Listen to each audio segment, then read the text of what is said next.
हरे कृष्ण प्रभु जी। हरे कृष्ण प्रभु जी, प्रणाम प्रभु जी। हरे कृष्ण ಎಲ್ಲ ಭಕ್ತರಿಗೂ हरे कृष्ण प्रभु हरे जी, कृष्ण प्रणाम प्रभु जी, प्रभु जी। ಪ್ರಣಾಮಗಳು. हरे कृष्णा हरे कृष्णा हरे कृष्ण प्रभु जी, प्रणाम। हरे कृष्ण गुरुಗಳೇ. हरे कृष्ण प्रभु जी। हरे कृष्ण हरे कृष्ण प्रभु जी ಹರೇ ಕೃಷ್ಣ ಹರೇ ಹರೇ ಕೃಷ್ಣ ಕೃಷ್ಣ ಪ್ರಭು ಜಿ. ಭಕ್ತರಿಗೂ. ಸೊ ಇವತ್ತು ನಮ್ಮೊಂದಿಗೆ ನಮ್ಮ ಭಾಗ್ಯ ಆ ಪೂಜ್ಯ ಬಲಭದ್ರ ಮಾಧವ್ ಪ್ರಭುಜಿ ಅವರು, ಬಹಳ ಹಿರಿಯ ಭಕ್ತರು. ಅವರು ಬಹಳ ಸಮಯದಿಂದ ಅವರು ನಮ್ಮ ಇಸ್ಕಾನ್ ಸಂಸ್ಥೆಯಲ್ಲಿ ಅವರ ಜೀವನವನ್ನು ಮುಡುಪಾಗಿಟ್ಟು ಬಹಳ ಸೇವೆಯನ್ನು ಮಾಡಿದ್ದಾರೆ. ಸೊ ಮೂಲತಃ ಬಲಭದ್ರ ಪ್ರಭುಜಿ ಅವರು ನಮ್ಮ ಕನ್ನಡ ನಾಡಿನವರೇ. ಅವರು ಕರ್ನಾಟಕದ ಗದಗ್ ಜಿಲ್ಲೆಯಲ್ಲಿ ಸೊ ಪ್ರಭುಗಳು ಹುಟ್ಟದ್ದು.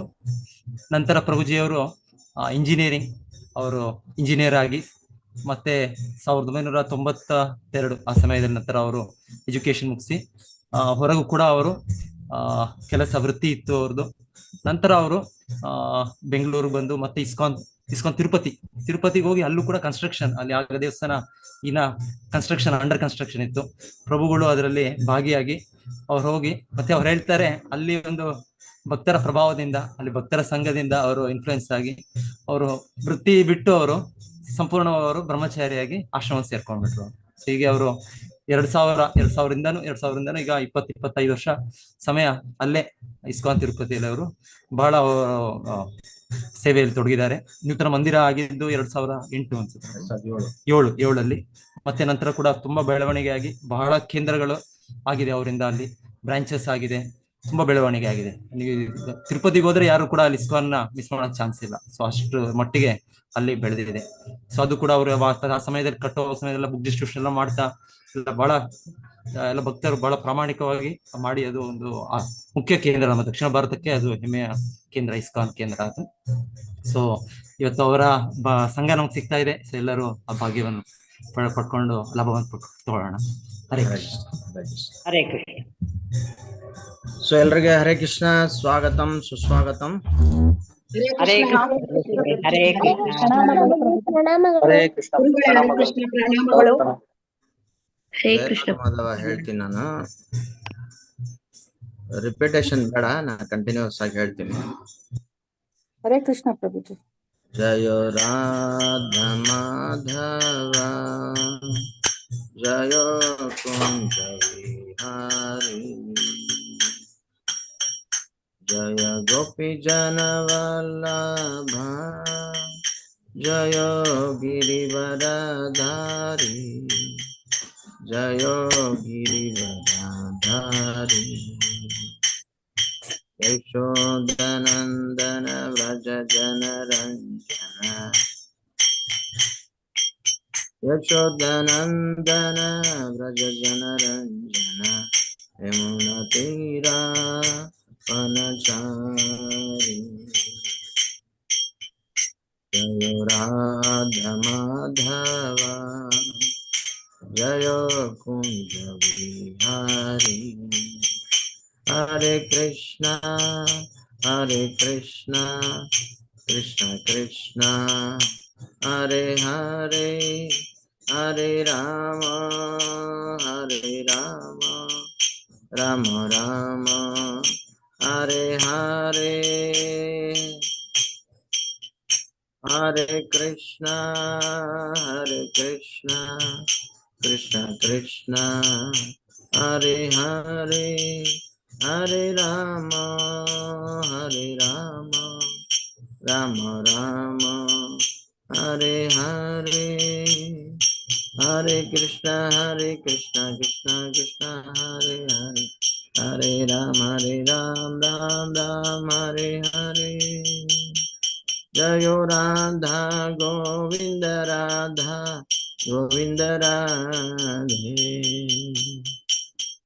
जयो राधा गोविंद अष्ट सखी वृंद श्री राधे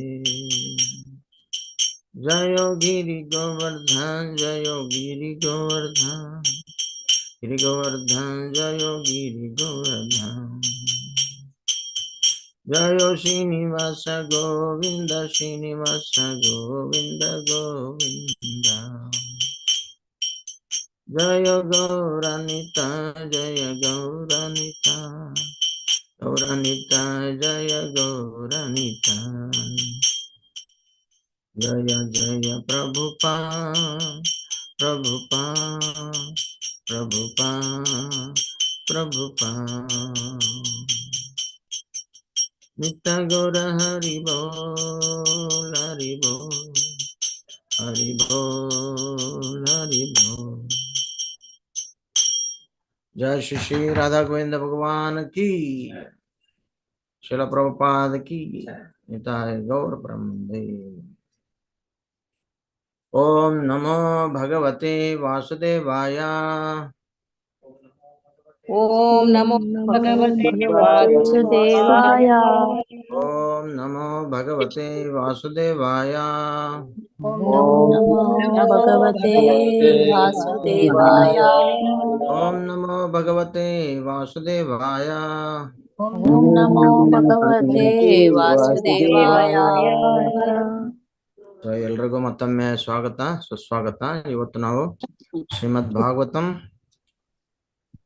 4ನೇ ಸ್ಕಂದ 9ನೇ ಅಧ್ಯಾಯ 63ನೇ ಶ್ಲೋಕವನ್ನ ಓದೋಣ. ಉದ್ಯಾನಾನಿ ಚ ರಮ್ಯಾಣಿ, ರಿಪೀಟ್ ಮಾಡ್ತಾ ಜ್ಞಾನಾನಿ ಚ ರಮ್ಯಾಣಿ. ಒಂದು ನಿಮಿಷ ಸ್ಕ್ರೀನ್ ಶೇರ್ ಮಾಡ್ತೇನೆ. ಸ್ಕ್ರೀನ್ ಶೇರ್ ಮಾಡ್ತಾ ಇದ್ದಾರೆ.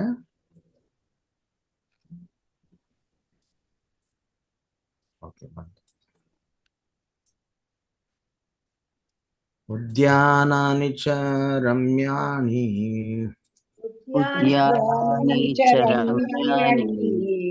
ಕಾಣಿಸ್ತಾ ಇದೆಯಾ ಎಲ್ಲರಿಗೂ? ಕಾಣ್ತಾ ಇದೆ ಪ್ರಭುಜಿ. ವಿಚಿತ್ರೈರಮರದ್ರುಮೈ ವಿಚಿತ್ರೈರಮರದ್ರುಮೈ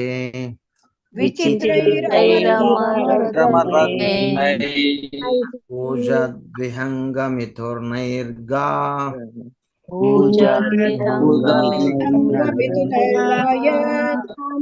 ಯನ್ಮತ್ತ ಮಧುವೃತ್ತತೈ ಯನ್ಮತ್ತ ಮಧುವೃತ್ತೈ.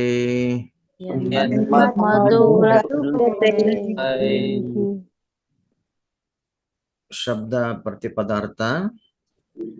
ಉದ್ಯಾನಾನಿ ತೋಟಗಳು ಮತ್ತು ರಮ್ಯಾಣಿ ಸುಂದರವಾದ. ಚಿತ್ರೈ ವಿವಿಧ. ಅಮರದ್ರುಮೈ ಸ್ವರ್ಗಲೋಕಗಳಿಂದ ತಂದ ಮರಗಳಿಂದ. ಪೂಜತ್ ಹಾಡುತ್ತಿರುವ. ವಿಹಂಗ ಹಕ್ಕಿಗಳ. ಮೈಥುನೈ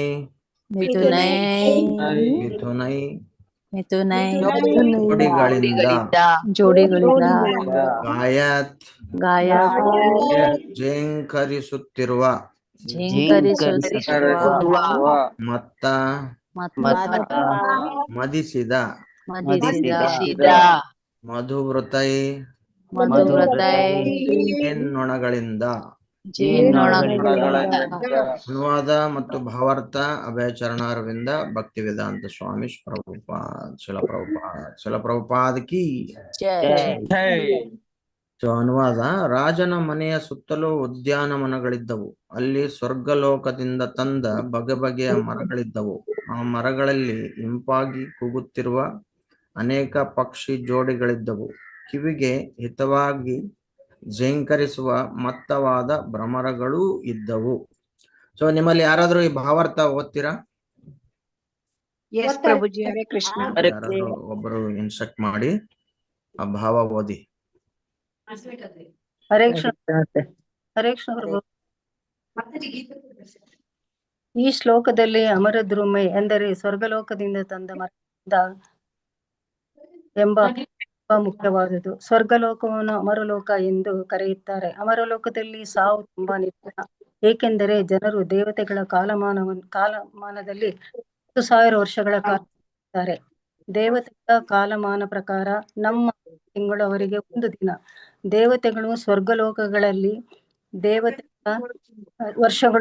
ದೇವತೆಗಳ ಕಾಲಮಾನದ ಪ್ರಕಾರ ತಿಂಗಳುಗಳು, ವರ್ಷಗಳು ಮತ್ತು 10,000 ವರ್ಷಗಳಿರುತ್ತಾರೆ.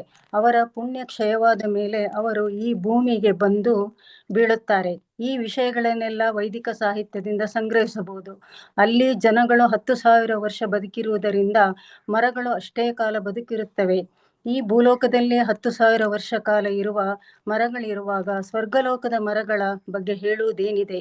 ಅವು 10,000 ವರ್ಷಗಳಿಗಿಂತಲೂ ಹೆಚ್ಚು ಕಾಲ ಬದುಕಿರಲೇಬೇಕು. ಕೆಲವು ವೇಳೆ ಈಗಲೂ ಮಾಡುವಂತೆ ಕೆಲವು ಅಮೂಲ್ಯವಾದ ಮರಗಳನ್ನು ಒಂದು ಕಡೆಯಿಂದ ಇನ್ನೊಂದು ಕಡೆ ವರ್ಗಾಯಿಸುತ್ತಾರೆ. ಹರೇ ಕೃಷ್ಣ ಪ್ರಭು. ಇನ್ನೂ ಇದೆ ನೋಡಿ. ಹರೇ ಕೃಷ್ಣ ಮಾತಾಜಿ. ಹಾ. ಭಗವಾನ್ ಕೃಷ್ಣನು ಪತ್ನಿ ಸತ್ಯಭಾಮೆಯೊಡನೆ ಸ್ವರ್ಗಲೋಕಕ್ಕೆ ಹೋದಾಗ ಪಾರಿಜಾತ ವೃಕ್ಷವೊಂದನ್ನು ಸ್ವರ್ಗಲೋಕದಿಂದ ಭೂಲೋಕಕ್ಕೆ ತಂದನು ಎಂದು ಇನ್ನೊಂದು ಕಡೆ ಹೇಳಿದೆ. ಪಾರಿಜಾತ ವೃಕ್ಷವನ್ನು ಸ್ವರ್ಗದಿಂದ ಭೂಲೋಕಕ್ಕೆ ತರುವಾಗ ಕೃಷ್ಣನಿಗೂ ದೇವತೆಗಳಿಗೂ ಯುದ್ಧವಾಯಿತು. ಆಮೇಲೆ ಆ ಪಾರಿಜಾತ ವೃಕ್ಷವನ್ನು ಭಗವಾನ್ ಕೃಷ್ಣನ ಅರಮನೆಯಲ್ಲಿ ನೆಡಲಾಯಿತು. ಆ ಅರಮನೆಯಲ್ಲಿ ಸತ್ಯಭಾಮೆ ವಾಸವಾಗಿದ್ದಳು. ಸ್ವರ್ಗಲೋಕದ ವೃಕ್ಷಗಳಲ್ಲಿ ಬಿಡುವ ಫಲಪುಷ್ಪಗಳು ಅತ್ಯುತ್ತಮವಾಗಿರುತ್ತವೆ, ಏಕೆಂದರೆ ಅವು ನೋಡಲು ಮನೋಹರವಾಗಿಯೂ ತಿನ್ನಲು ರುಚಿಕರವಾಗಿಯೂ ಇರುತ್ತವೆ. ಮಹಾರಾಜ ಉತ್ತಾನಪಾದನ ಅರಮನೆಯಲ್ಲಿ ಅಂತಹ ಹಲವಾರು ಬಗೆಯ ವೃಕ್ಷಗಳು ಇದ್ದವೆಂದು ತೋರುತ್ತದೆ. ಹರೇ ಕೃಷ್ಣ ಪ್ರಭು. ಹರೇ ಕೃಷ್ಣ ಮಾತಾಜಿ. ಸಂತೋಷ. ಹರೇ ಕೃಷ್ಣ.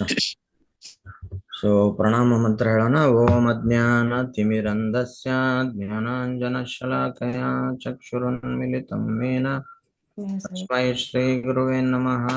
ನಮೋ ಓಂ ವಿಷ್ಣು ಪಾದಾಯ ಕೃಷ್ಣ ಪ್ರೇಷ್ಠಾಯ ಭೂತಲೆ ಶ್ರೀಮತೆ ಭಕ್ತಿ ವೇದಾಂತ ಸ್ವಾಮಿ ನಿತಿ ನಾಮಿನಿ.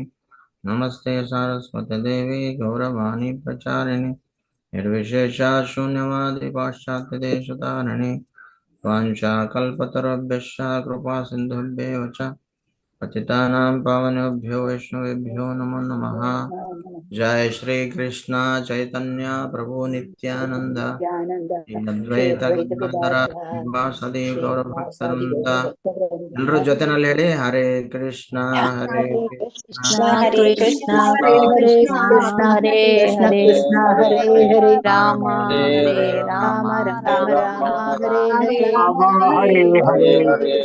ಹರೇ ಕೃಷ್ಣ. ಈ ಅನುವಾದವನ್ನ ರಿಪೀಟ್ ಮಾಡೋಣ. ನಾನು ಹೇಳ್ತೀನಿ, ನೀವು ಅದನ್ನ ರಿಪೀಟ್ ಮಾಡಿ. ಅನುವಾದ. ರಾಜನ ಮನೆಯ ಸುತ್ತಲೂ ರಾಜನ ಮನೆಯ ಸುತ್ತಲೂ ಉದ್ಯಾನವನಗಳಿದ್ದವು. ಸ್ವರ್ಗಲೋಕದಿಂದ ಬಗೆ ಬಗೆಯ ಮರಗಳಿದ್ದವು. ಆ ಮರಗಳಲ್ಲಿ ಕೂಗುತ್ತಿರುವ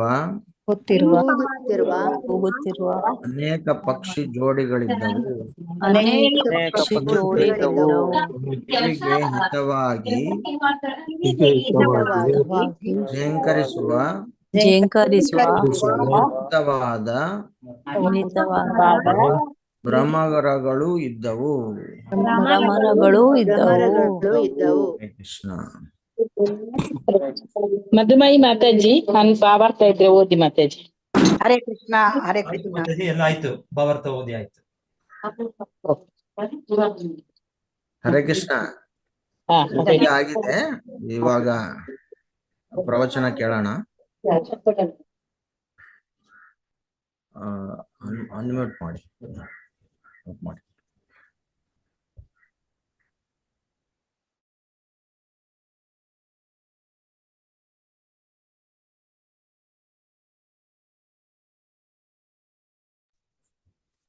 ಹರೇ ಕೃಷ್ಣ. ಇಲ್ಲಿ ಈ ಅಧ್ಯಾಯದ ಹೆಸರು ಗ್ರಹಾಭಿಮುಖ ಧ್ರುವ ಮಹಾರಾಜ. ಸೊ ಇಂಗ್ಲಿಷ್ ಅಲ್ಲಿ ಧ್ರುವ ಮಹಾರಾಜ್ ರಿಟರ್ನ್ಸ್ ಹೋಮ್. ಸೊ ಇದನ್ನ ನೀವು ಪ್ರತಿದಿನ ಭಾಗವತ ಪ್ರವಚನಗಳಲ್ಲಿ ನೀವು ಕೇಳ್ತಾ ಇದ್ದೀರಿ. ಇದರ ವೃತ್ತಾಂತ ಎಲ್ಲ ನಿಮಗೆ ಗೊತ್ತಿದೆ. ಇವಾಗ ನಾವು 63ನೇ ಶ್ಲೋಕಕ್ಕೆ ಬಂದಿದ್ದೀವಿ. ಅಂದ್ರೆ ಇದು ಬಹುತೇಕವಾಗಿ ಅಧ್ಯಾಯದ ಕೊನೆಯಲ್ಲಿದ್ದೀವಿ ನಾವು. ಈಗ 63ರಿಂದ 44, 65, 66, 67. ಸೊ ಇನ್ನು 4 ಶ್ಲೋಕಗಳೇ ಇರೋದು, ಅಧ್ಯಾಯ ಮುಗಿದೋಗುತ್ತೆ. ನಿನ್ನೆ ನಾವು ಈ SIDC ಮೀಟಿಂಗ್ಗೋಸ್ಕರ ಇಲ್ಲಿ ಬಂದ್ವಿ, ಸಭೆಗೋಸ್ಕರ. ನಮ್ಮ ಪ್ರಭು ಭೇಟಿಯಾದರು. ಇಲ್ಲಿ ತುಂಬಾ ಉತ್ತಮವಾಗಿ ಆನ್ಲೈನ್ ಪ್ರವಚನಗಳು ನಡೀತಾ ಇದೆ ಅನ್ನೋ ವಿಷಯವನ್ನ ನಾವಿಲ್ಲಿ ಪ್ರಭುಗಳಿಂದ ಕೇಳಿದ್ವಿ. ತುಂಬಾ ಸಂತೋಷದ ವಿಷಯ, ತುಂಬಾ ಅಭಿನಂದನೆಗಳು. ಅದ್ರ ಜೊತೆಯಲ್ಲಿ ಬೇರೆ ಬೇರೆ ಭಾಷೆಯ ಪ್ರವಚನಗಳಿಗೂ ಕೂಡ ಆನ್ಲೈನ್ ಅಲ್ಲಿ ನಡೀತಾ ಇದ್ದಾವೆ ಅನ್ನೋ ವಿಷಯ ಗೊತ್ತಾದ್ಮೇಲೆ ನನ್ನ ಜೊತೆಲಿ ನಮ್ಮ ತಿರುಪತಿ ಮಂದಿರ ಉಪಾಧ್ಯಕ್ಷರು ಶ್ರೀ ರೂಪೇಶ್ವರ್ ಚೈತನ್ಯ ಪ್ರಭು ಕೂಡ ಇದ್ರು. ಅಲ್ಲಿ ನಾಮನಿಷ್ಠ ಪ್ರಭು ಅವ್ರ ಜೊತೆ ಮಾತಾಡುವಾಗ, ನೀವು ಯಾಕೆ ತೆಲುಗಲ್ಲಿ ಪ್ರವಚನ ಹೇಳಬಾರದು ನಾಳೆ ಅಂದಾಗ ನಾನು ಪಕ್ಕದಲ್ಲೇ ಇದ್ದೆ. ಅವಾಗ ನಮ್ಮ ಶಿವಸಂಗನ ಕೀರ್ತನ್ ಪ್ರಭು ಕನ್ನಡದಲ್ಲಿ ನೀವು ಹೇಳಿ ಪ್ರಭು ಅಂತ ಅವರು ನನ್ನನ್ನು ಈ ಸೇವೆಯಲ್ಲಿ ವಿನಿಯೋಗಿಸಿದ್ದಾರೆ. ಇದನ್ನ ನಾನು ಒಂದು ಸೇವೆ ಅಂತ ನಿರ್ವಾಹ ಮಾಡ್ತಾ ಇದ್ದೀನಿ. ಇದು ನನ್ನ ಪವಿತ್ರತೆಗೋಸ್ಕರ. ಸೊ ಇದರಲ್ಲಿರೋ ವಿಷಯಗಳು ಎಷ್ಟು ಪ್ರಮಾಣದಲ್ಲಿ ಗುರು ಪರಂಪರೆಯಲ್ಲಿ ಬರುತ್ತೆ ಅದನ್ನ ನಾನು ಹೇಳಲಿಕ್ಕೆ ಪ್ರಯತ್ನ ಮಾಡ್ತೀನಿ. ನಾನು ತುಂಬಾ ವರ್ಷದಿಂದ ಆಂಧ್ರ ಪ್ರದೇಶದಲ್ಲಿ ಇರೋದ್ರಿಂದ ಅಲ್ಲಿ ತೆಲುಗು ಪ್ರವಚನಗಳು ನಡೀತವೆ. ನನಗೆ ಕನ್ನಡದ ಭಾಷೆ ಸಂಪರ್ಕ ತುಂಬಾ ಕಡಿಮೆ ಆಗಿದೆ ಇತ್ತೀಚೆಗೆ. ಸೊ ಹಾಗಾಗಿ ನನ್ನ ಮಾತಿನ ಮಧ್ಯದಲ್ಲಿ ನಿಮಗೆ ತೆಲುಗು ಶಬ್ದಗಳು ಕೂಡ ಬರಬಹುದು. ಸೊ ಹಾಗಾಗಿ ಅದನ್ನ ಸರಿ ಮಾಡ್ಕೊಳ್ಳಿ. ಅದೇ ರೀತಿಯಾಗಿ ನಾವು ಹೇಳುವ ವಿಷಯಗಳು ಏನಿದೆಯಲ್ಲ ಅದನ್ನ ನಾವು ಯಥಾವತ್ವಾಗಿ ನಾವು ತಗೋಬೇಕು. ಸೊ ಪ್ರಭುಪಾದವರು ಹೇಳ್ತಾ ಇದ್ದಾರೆ, ಉಲ್ಲೇಖರು ಕೇಳ್ತಾ ಇದ್ದಾರೆ, ಅವ್ರಿಗೆ ಎಷ್ಟೋ ಭಗವದ್ಗೀತೆಗಳಿದಾವೆ, ಆದ್ರೂ ಕೂಡ ನೀವು ಮತ್ತೆ ಯಾಕೆ ಭಗವದ್ಗೀತೆ ಬರೆದ್ರಿ ಅಂದಾಗ ಅವ್ರು ಹೇಳ್ತಾ ಇದ್ದಾರೆ, ಹೌದು, ಯಥಾ ರೀತಿಯಾದಂತಹ ಭಗವದ್ಗೀತೆ ಯಾವ ಭಾವನೆಯಲ್ಲಿ ಭಗವಂತ ಆಶೀರ್ವಾದದಿಂದ ಅರ್ಜುನನಿಗೆ ಹೇಳಿದ್ರು, ಅದೇ ಭಾವನೆಯಲ್ಲಿ ಅರ್ಜುನ ಹೇಗೆ ಕೇಳಿದ್ರು ಅದನ್ನ ನಿರ್ವಹಿಸಿದ್ರು ಅನ್ನೋ ವಿಷಯ ತುಂಬಾ ಮುಖ್ಯವಾದದ್ದು ಅನ್ನೋ ನಿಟ್ಟಿನಲ್ಲಿ ಸೊ ನಾವು ಅದನ್ನ ಪರಂಪರೆ ಮುಖಾಂತರನೇ ಕೇಳಬೇಕು. ಇದಕ್ಕೆ ಸಂಬಂಧಪಟ್ಟಾಗೆ ನಾನು ಒಂದು ಚಿಕ್ಕ ಒಂದು ತಮಾಷೆಯಾಗಿ ಒಂದು ಘಟನೆ ಹೇಳ್ತೀನಿ. ನಾವು ತಿರುಪತಿಯಿಂದ ಬಂದಿರೋದ್ರಿಂದ, ತಿರುಪತಿಗೆ ನೀವು ಕೂಡ ಬಂದಿರ್ತೀರ, ತುಂಬಾ ಜನ ಬಂದಿರ್ತೀರ.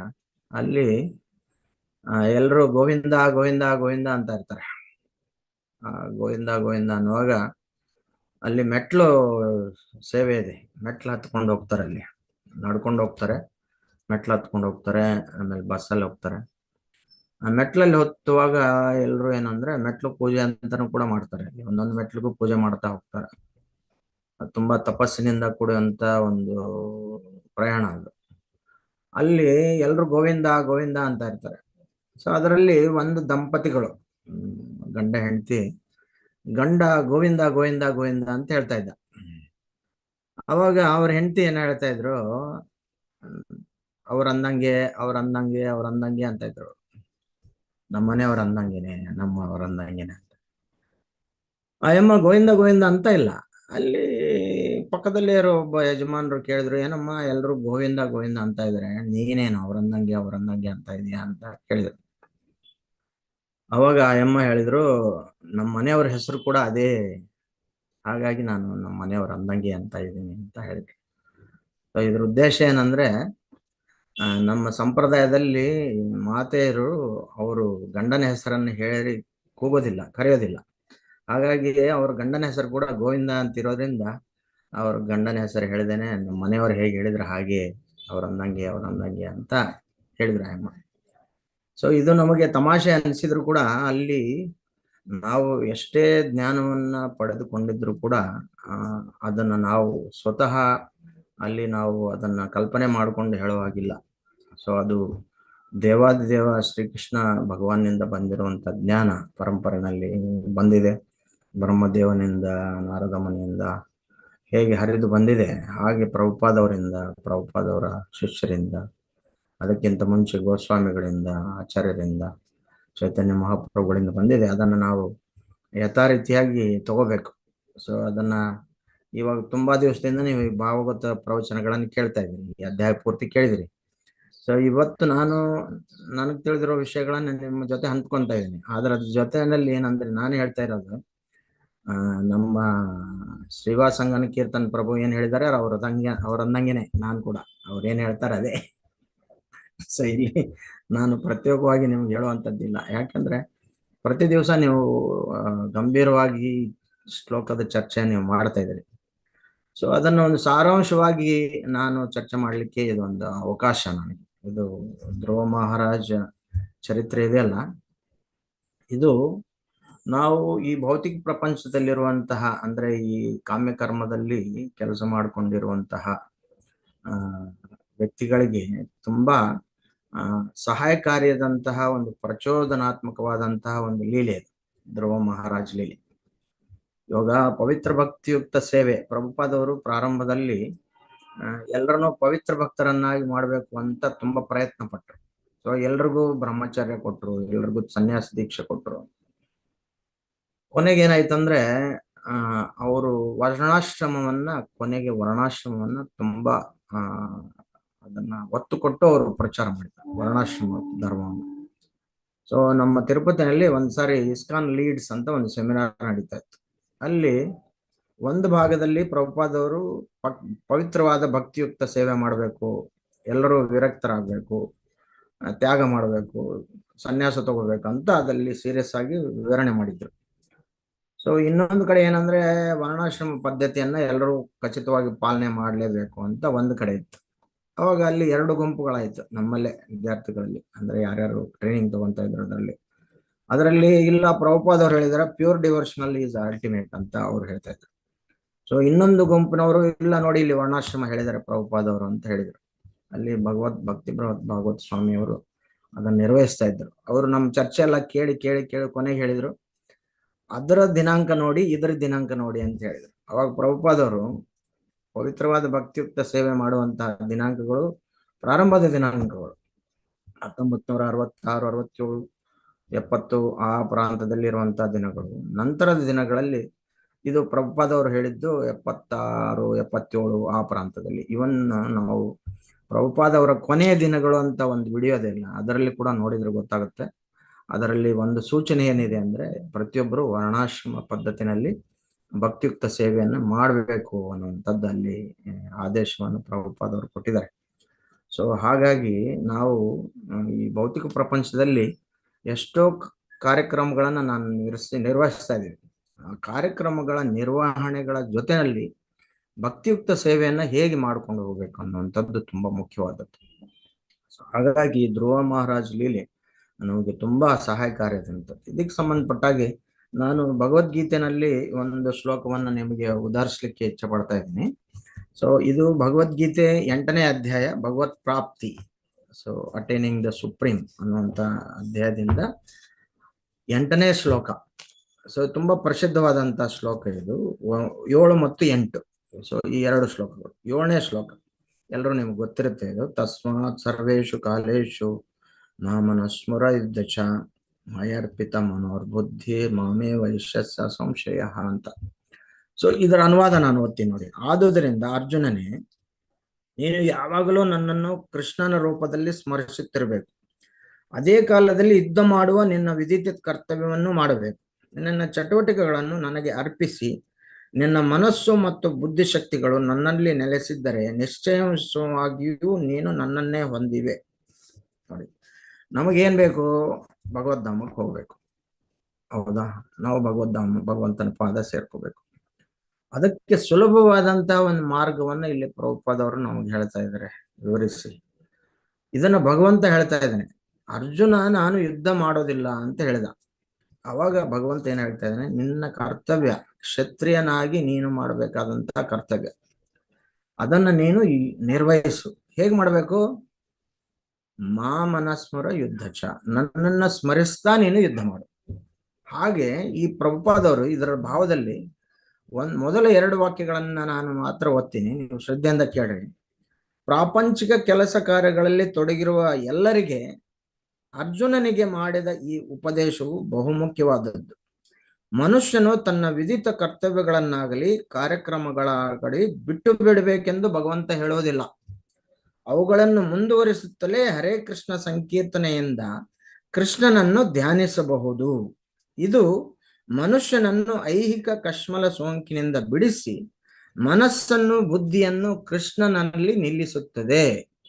ಕೃಷ್ಣನ ಹೆಸರುಗಳ ಸಂಕೀರ್ತನೆಯಿಂದ ಆತನು ನಿಶ್ಚಯವಾಗಿಯೂ ಕೃಷ್ಣ ಲೋಕಕ್ಕೆ ತೆರಳುತ್ತಾನೆ. ಇನ್ನೇನ್ ಬೇಕು ಹೇಳಿ, ಇಷ್ಟೊಂದು ಭರವಸೆಯನ್ನ ಕೊಡುವಂತಹ ಶ್ಲೋಕ ನಮ್ಗೆ ಯಾವುದು ಸಿಗೋದಿಲ್ಲ. ಸೊ ಇದು ಮುಖ್ಯವಾಗಿ ನಾವು ಕಾಮ್ಯ ಕರ್ಮದಲ್ಲಿ ಇರುವವರು ಪ್ರತಿನಿತ್ಯ ನಾವು ಎಷ್ಟೋ ಕಾರ್ಯಕ್ರಮಗಳನ್ನ ಮಾಡಬೇಕಾಗತ್ತೆ. ಪ್ರತಿ ದಿವಸ ಉದಯ ಎದ್ದ ತಕ್ಷಣನೇ ಸಂಜೆವರೆಗೂ ಎಷ್ಟೋ ಕಾರ್ಯಕ್ರಮಗಳನ್ನ ನಾವು ನಿರ್ವಹಿಸ್ಬೇಕಾಗತ್ತೆ. ಪ್ರತಿಯೊಬ್ಬರಿಗೂ ಒಂದು ಜವಾಬ್ದಾರಿ ಇರುತ್ತೆ. ಸೊ ಆ ಜವಾಬ್ದಾರಿ ನಿರ್ವಹಣೆಯಲ್ಲಿ ನಾವು ಭಗವಂತನನ್ನ ಹೇಗೆ ಸೇರ್ಕೋಬೇಕು ಅನ್ನುವಂಥದ್ದು, ಅದನ್ನ ಈಗ ಧ್ರುವ ಮಹಾರಾಜ ಲೀನಲ್ಲಿ ನಾವು ಹೇಗೆ ಅನುಸಂಧಾನ ಮಾಡ್ಕೊಳ್ಳೋದು. ಸೊ ಧ್ರುವ ಮಹಾರಾಜು ಅವನು ಒಬ್ಬ ಕ್ಷತ್ರಿಯ ಬಾಲಕ. ಅವನು ಒಂದು ಸಂದರ್ಭದಲ್ಲಿ ನಿಮ್ಗೆಲ್ರಿಗೂ ಗೊತ್ತಿದೆ, ಅದು ಲೀಲೆ. ಉತ್ತಾನಪಾದ ಅವನ ಪತ್ನಿಯರಾದಂತಹ ಸುರುಚಿ ಮತ್ತು ಸುನೀತಿ ಅವರ 2 ಮಕ್ಕಳು. ಒಬ್ಬ ಉತ್ತಮ, ಅವನು ಸುರುಚಿಯ ಮಗ, ಸುನೀತಿಯ ಮಗ ಧ್ರುವ ಮಹಾರಾಜ. ಸುರುಚಿಯ ಮಗನನ್ನ ಅವನ ತೊಡೆ ಮೇಲೆ ಕೂಡಿಸ್ಕೊಂಡಿರ್ತಾನೆ ಉತ್ತಮನನ್ನ. ಆ ಸಂದರ್ಭದಲ್ಲಿ ಧ್ರುವ ಮಹಾರಾಜ ಅಲ್ಲಿ ಬರ್ತಾನೆ. ನಾನು ಕೂತ್ಕೋಬೇಕು ಅಂದಾಗ ಅಲ್ಲಿ ಅವನ ಮಲತಾಯಿ ಏನ್ ಮಾಡ್ತಾಳೆ, ಅವನನ್ನ ತಡೆ ಹಿಡಿತಾಳೆ. ತಡೆ ಹಿಡಿದಾಗ ಇಲ್ಲಿ ನಾವು ಧ್ರುವ ಮಹಾರಾಜನ ಲೀಲೆಯಿಂದ ತಿಳ್ಕೊಳ್ಳುವಂತಹ ಮೊಟ್ಟ ಮೊದಲನೆಯ ಪಾಯಿಂಟ್, ನೀವು ಯಾರಾದ್ರೂ ಬೇಕಂದ್ರೆ ನೋಟ್ ಮಾಡ್ಕೊಳ್ಳಿ. ಸೊ ಮೊಟ್ಟ ಮೊದಲನೇದ್ದೇನಂದ್ರೆ, ಅಲ್ಲಿ ಸುರುಚಿ ತಾಯಿ ಏನ್ ಹೇಳ್ತಾ ಇದ್ದಾಳೆ, ನೀನು ನಿನ್ನ ತಂದೆಯ ಸ್ಥಾನವನ್ನು ಪಡಿಬೇಕು ಅಂತ ಹೇಳಿದ್ರೆ ಮೊಟ್ಟ ಮೊದಲನೇದಾಗಿ ನೀನು ದೇವಾದಿ ದೇವನಾದ ಶ್ರೀಕೃಷ್ಣನನ್ನ ಸ್ಮರಿಸಬೇಕು, ತಪಸ್ಸು ಮಾಡ್ಬೇಕು, ಅವನ ಮೇಲೆ ಧ್ಯಾನ ಮಾಡ್ಬೇಕು. ನೀನು ಆತರ ಮಾಡಿದಾಗ ನೀನು ನಿನ್ನ ಬರೋ ಜನ್ಮದಲ್ಲಿ ನನ್ನ ಗರ್ಭದಲ್ಲಿ ಹುಟ್ಟಬೇಕು. ನೀನು ನನ್ನ ಗರ್ಭದಲ್ಲಿ ಹುಟ್ಟಿದ್ರೆ ಅವಾಗ ಮಾತ್ರ ನಿನಗೆ ಈ ಅಧಿಕಾರ ಸಿಗಕ್ ಸಾಧ್ಯ ಇದೆ. ಸೊ ನನ್ನ ಗರ್ಭದಲ್ಲಿ ನೀನು ಹುಟ್ಟದೇ ಇರೋದ್ರಿಂದ ನಿನಗೆ ಈ ಸ್ಥಾನ ಇಲ್ಲ ಅಂತ ಹೇಳ್ತಾ ಇದ್ದಾರೆ. ಈಗ ನಾವು ಸಾಮಾನ್ಯವಾಗಿ ಯಾವುದೋ ಒಂದು ವಿಷಯವನ್ನ ತಿಳ್ಕೊಳ್ಳುವಾಗ ಯಾವಾಗ್ಲೂ ನಮ್ಮ ಮೈಂಡ್ ನೆಗೆಟಿವ್ ಆಗಿ ಯೋಚನೆ ಮಾಡ್ತಾ ಇರುತ್ತೆ. ಈಗ ಅವಳು ಮಲತಾಯಿ, ಅವಳ ಸಹೋದರಿ ಮಗನನ್ನ ಕೂಡಿಸ್ಕೊಳ್ಳಿಕ್ಕೆ ಬಿಡ್ಲಿಲ್ಲ ಅಂತ ನಾವು ಸಾಮಾನ್ಯವಾಗಿ ಕೇಳ್ತೀವಿ. ಆದ್ರೆ ಇಲ್ಲಿ ಬರುವಂತ ವಿಷಯ ಏನಂದ್ರೆ, ಅವಳು ಓಕೆ ಕುತ್ಕೊಳ್ಳೋಕ್ ಬಿಡ್ಲಿಲ್ಲ, ಆದ್ರೆ ಅದ್ರ ಜೊತೆನಲ್ಲಿ ಏನ್ ಹೇಳ್ತಾ ಇದ್ದಾಳೆ, ದೇವಾದೇವನಾದ ಶ್ರೀಕೃಷ್ಣ ಭಗವಾನನ ಮೇಲೆ ನೀನು ತಪಸ್ ಮಾಡು ಅಂತ ಹೇಳ್ತಾ ಇದ್ದಾರೆ. ನೀವು ಅದನ್ನ ಗಮನಿಸ್ಬೇಕು. ಅದೇ ರೀತಿಯಾಗಿ ಅವನು ಕ್ಷತ್ರಿಯ ಪುತ್ರ ಆಗಿರೋದ್ರಿಂದ ಅವನಿಗೆ ಎಷ್ಟು ಕೋಪ ಬರುತ್ತಂದ್ರೆ, ಧ್ರುವ ಮಹಾರಾಜನಿಗೆ ಹಾವನ್ನ ಬಡದೆಬ್ಬಿಸಿದಂತಹ ಕೋಪ ಬರುತ್ತಂತ. ಅವನಿಗೆ ಒಂದು ಹಾವನ್ನ ತಟ್ಟಿದ್ರೆ ಎಷ್ಟು ಬುಸ್ಗುಟ್ಟತ್ತಲ್ಲ, ಆ ತರ ಅವನಿಗೆ ಅಷ್ಟು ಕೋಪ ಬಂತಂತೆ. ಏನು ಅಷ್ಟು ಚಿಕ್ಕ ಹುಡುಗ ಅಷ್ಟೊಂದು ಯಾಕೆ ಕೋಪ ಬಂತ ಅವನಿಗೆ ಅಂದ್ರೆ, ಈಸ್ ಅ ಕ್ಷತ್ರಿಯ ಸನ್. ಅವನಿಗೆ ಆ ಗುಣ ಹುಟ್ಟಿನಿಂದನೇ ಇದೆ ಅವನಿಗೆ. ಸೊ ಅದು ಮುಂದಿನ ಸಂದರ್ಭದಲ್ಲಿ ಕೂಡ ಅವನು ಹೇಳ್ತಾ ಇದ್ದಾನೆ, ಸ್ವತಃ ಧ್ರುವ ಮಹಾರಾಜನೇ ಹೇಳ್ತಾ ಇದ್ದಾನೆ ನಾರದ ಮುನಿಗೆ. ಸೊ ಇವಾಗ ಸದ್ಯ ಏನಾಗುತ್ತೆ, ಈ ಸಂದರ್ಭದಲ್ಲಿ ಅವನು ತಾಯಿ ಹತ್ರ ಹೋಗ್ತಾನೆ, ಸುನೀತಿ ಹತ್ರ ಹೋಗ್ತಾನೆ. ಹೋದಾಗ ಅಮ್ಮ ಈ ತರ ಆಯ್ತು ಅಂತ ಹೇಳಿದಾಗ ತಾಯಿಗೆ ಕೂಡ ಕೋಪ ಬರುತ್ತೆ. ಆದ್ರೆ ಅವಳು ಕೂಡ ಅಲ್ಲಿ ಅವಳ ಸಹೋದರಿಯನ್ನ ಅವಳು ಅಲ್ಲಿ ತಿರಸ್ಕರಿಸೋದಿಲ್ಲ, ಅಲ್ಲಿ ದೂಷಿಸೋದಿಲ್ಲ. ನೀವು ಗಮನಿಸ್ಬೇಕು. ಅವಾಗ ಏನ್ ಹೇಳ್ತಾಳೆ, ನಿಮ್ಮ ತಾಯಿ ಏನ್ ಹೇಳಿದಾಳಲ್ಲ ಅದು ನಿಜವಾದದ್ದೇ, ನೀನು ಹೋಗು, ಯಾವುದೇ ಪರಿಸ್ಥಿತಿನಲ್ಲಿ ನಮ್ಮನ್ನ ಕಾಪಾಡುವವರು ದೇವ ಕೃಷ್ಣನೇ, ಹಾಗಾಗಿ ನೀನು ಹೋಗಿ ತಪಸ್ಸು ಮಾಡು ಅಂತ ನಿರ್ದೇಶನ ಕೊಡ್ತಾ ಇದ್ದಾರೆ. ಸೊ ನಾವು ಜನಸಾಮಾನ್ಯ ಜೀವನದಲ್ಲಿ ಏನ್ ಮಾಡ್ತೇವೆ, ಒಬ್ರಿಗೊಬ್ಬರು ತುಚ್ಛವಾಗಿ ಅಸೂಯೆಯಿಂದ ಬೈಯುವಂತದ್ದೇ ಇರುತ್ತೆ. ಆದ್ರೆ ಇಲ್ಲಿ ತಾಯಿ ನಿರ್ದಿಷ್ಟವಾಗಿ ಹೇಳ್ತಾ ಇದ್ದಾಳೆ, ನೀವು ಮನಸ್ಸಿನಲ್ಲಿ ಯಾವುದೋ ಒಂದು ಅಸೂಯೆಯನ್ನ ಬೆಳೆಸ್ಕೋಬೇಡ ಅಂತ ಹೇಳ್ತಾ ಇದ್ದಾರೆ. ಇದನ್ನ ನಾವು ತುಂಬಾ ಮಾತೆಯರೆಲ್ಲರೂ ಗಮನಿಸ್ಬೇಕಾದದ್ದು, ತಂದೆಯರೆಲ್ಲರೂ ಗಮನಿಸ್ಬೇಕಾದಂತ ವಿಷಯ. ಸೊ ನಮ್ಮ ಜೀವನದಲ್ಲಿ ಕೂಡ ಎಷ್ಟೋ ಆತಂಕಗಳು ಬರ್ತವೆ. ಪ್ರತಿನಿತ್ಯ ನಮಗೆ ಇಂತಹ ಘಟನೆಗಳು ಬರ್ತವೆ. ನಾವ್ ಎಷ್ಟೋ ಸೀರಿಯಲ್ಗಳು ನೋಡ್ತಾ ಇರ್ತೀವಿ, ಸಿನಿಮಾಗಳು ನೋಡ್ತಾ ಇರ್ತೀವಿ. ಸೊ ಈ ತರದ ಸಂದರ್ಭಗಳನ್ನೇ ಜಾಸ್ತಿ ತೋರಿಸ್ತಾ ಇರ್ತಾರೆ ಅಲ್ಲಿ, ಸವತಿ ಮಕ್ಕಳು ಅಥವಾ ಈ ತರದ್ದೇ ತೋರಿಸ್ತಾ ಇರ್ತಾರೆ. ಆ ಸಂದರ್ಭದಲ್ಲಿ ಧ್ರುವ ಮಹಾರಾಜನ ಚರಿತ್ರೆಯಿಂದ ನಾವೇನು ಕಲ್ತ್ಕೋಬೇಕು, ಅವರ ತಾಯಿಯರು ಏನ್ ನಿರ್ದೇಶನ ಕೊಟ್ಟರು ಮಕ್ಕಳಿಗೆ. ಸೊ ಇವತ್ತಿನ ಕಾಲದಲ್ಲಿ ಮಕ್ಕಳಿಗೆ ಕೃಷ್ಣ ಚೈತನ್ಯವನ್ನ ಪಾಲನೆ ಮಾಡು ಅಂತ ಹೇಳೋರು ಎಷ್ಟು ಜನ ಇದ್ದಾರೆ? ಸೊ ಎಲ್ಲರೂ ಏನ್ ಹೇಳ್ತಾರೆ, ನಮ್ಮ ಮಗ ಇಂಜಿನಿಯರ್ ಆಗ್ಬೇಕು, ಡಾಕ್ಟರ್ ಆಗ್ಬೇಕು, ದೊಡ್ಡ ಪೊಸಿಷನ್ ಇರಬೇಕು, ಇವರು ಹರೇ ಕೃಷ್ಣ ಅವ್ರನ್ನ ಭೇಟಿ ಮಾಡಿಬಿಟ್ರೆ ಇವರು ನಮ್ಮ ಮಕ್ಕಳನ್ನ ಬ್ರೈನ್ ವಾಶ್ ಮಾಡ್ತಾರೆ, ಸೊ ಇವಾಗಲ್ಲ, ಅದು ಆಮೇಲೆ ನೋಡೋಣ, ವಯಸ್ಸಾದ್ಮೇಲೆ ನೋಡೋಣ. ಸೊ ಆ ತರದ್ದು ಮಾರ್ಗದರ್ಶನ ಇರುತ್ತೆ. ಆದ್ರೆ ಇಲ್ಲಿ ಸ್ವತಃ ತಾಯಿ ಮಗನನ್ನ 5 ವರ್ಷದ ಬಾಲಕ, ತುಂಬಾ ಚಿಕ್ಕ ಹುಡುಗ, ಅವನನ್ನ ಹೋಗಿ ನೀನು ತಪಸ್ ಮಾಡು ಅಂತ ಹೇಳ್ತಾ ಇದ್ದಾರೆ. ಇದು ಒಂದು ಪಾಯಿಂಟ್. ನಂತರ ಅವನು ನಾರದ ಮುನಿಯನ್ನು ಭೇಟಿಯಾದಾಗ ನಾರದ ಮುನಿ ಅವನು ಆಧ್ಯಾತ್ಮಿಕ ಗುರುವಿನ ಸ್ಥಾನವನ್ನು ತಗೊಂತಾ ಇದ್ದಾರೆ. ಇಲ್ಲಿ ಧ್ರುವ ಮಹಾರಾಜನ್ಗೆ ಮಾರ್ಗದರ್ಶನವನ್ನ ಹೇಗ್ ಕೊಡ್ತಾ ಇದಾರೆ, ಮೊದಲು ಪರೀಕ್ಷೆ ಮಾಡ್ತಾರ ಅವನ್ನ. ಬೇಡಪ್ಪ, ನೀ ಚಿಕ್ಕ ಹುಡುಗ, ಆಟ ಆಡುವಂತ ವಯಸ್ಸಿನಿಂದ ಆಟ ಆಡ್ಕೋ, ನಾಳೆ ವಯಸ್ಸಾದ್ಮೇಲೆ ನೋಡುವಂತೆ, ಆಮೇಲೆ ನೀನು ಈ ಭಕ್ತಿಯುಕ್ತ ಸೇವೆ ತಪಸ್ಸು ಎಲ್ಲ ಇರುತ್ತೆ, ಸೊ ಹಾಗಾಗಿ ಈಗ ನೀನು ಆಡ್ಕೋ ಹೋಗು, ಆಟ ಆಡು ಅಂದಾಗ, ಅವಾಗ ನಾನು ಈ ಮುಂಚೆ ಹೇಳಿದಾಗೆ ಧ್ರುವ ಮಹಾರಾಜ್ ಹೇಳ್ತಾ ಇದ್ದೇನೆ, ಇವಾಗ ಅದು ಸಾಧ್ಯ ಇಲ್ಲ, ಯಾಕಂದ್ರೆ ನಾನು ಕ್ಷತ್ರಿಯ. ಸೊ ನಾನು ಆ ಕಾರ್ಯಕ್ರಮವನ್ನು ನಾನು ಮಾಡಲೇಬೇಕು, ನಾನು ಹೋಗ್ಲೇಬೇಕು. ಇದಕ್ಕೆ ಸಂಬಂಧಪಟ್ಟ ಹಾಗೆ ನೀವು ಬ್ರಹ್ಮ ದೈವ ಮಾನಸ ಪುತ್ರರು, ನೀವು ತುಂಬಾ ತಿಳಿದವರು, ನೀವು ಆಚಾರ್ಯರು, ನೀವು ನನಗೆ ಇದಕ್ಕೆ ಸಂಬಂಧಪಟ್ಟ ಹಾಗೆ ದಯಮಾಡಿ ಮಾರ್ಗದರ್ಶನ ಕೊಡಿ. ಸೊ ಆ ಮಾರ್ಗದರ್ಶನದಲ್ಲೇ ನಾನು ನಡ್ಕೊಂತೇನೆ ಅಂತ ಒಂದು ದೃಢ ನಿಶ್ಚಯ. ಆ ದೃಢ ನಿಶ್ಚಯವನ್ನ ನಾವು ಧ್ರುವ ಮಹಾರಾಜನ ಜೀವನದಲ್ಲಿ ಕಲ್ಕೋಬೇಕು. ಎರಡನೇದೇನು, ಅವನ ದೃಢತೆ. ಸೊ ಬ್ರೈನ್ ವಾಶ್ ಮಾಡ್ತಾರೆ ಅಂತಾರಲ್ಲ, ಬ್ರೈನ್ ವಾಶ್ ಯಾರು ಮಾಡೋಕ್ಕಾಗಲ್ಲ. ಆ ಬ್ರೈನ್ ಅಲ್ಲಿ ಇರುವಂತಹ ಕಲ್ಮಶವನ್ನ ತೆಗೆಯುವಂತ ಕಾರ್ಯಕ್ರಮ ಅದು ಬ್ರೈನ್ ವಾಶ್ ಅಂದ್ರೆ. ಅದನ್ನ ನಾವು ತಪ್ಪುದಾರಿ ಕರ್ಕೊಂಡು ಹೋಗುವಂತದ್ದಲ್ಲ.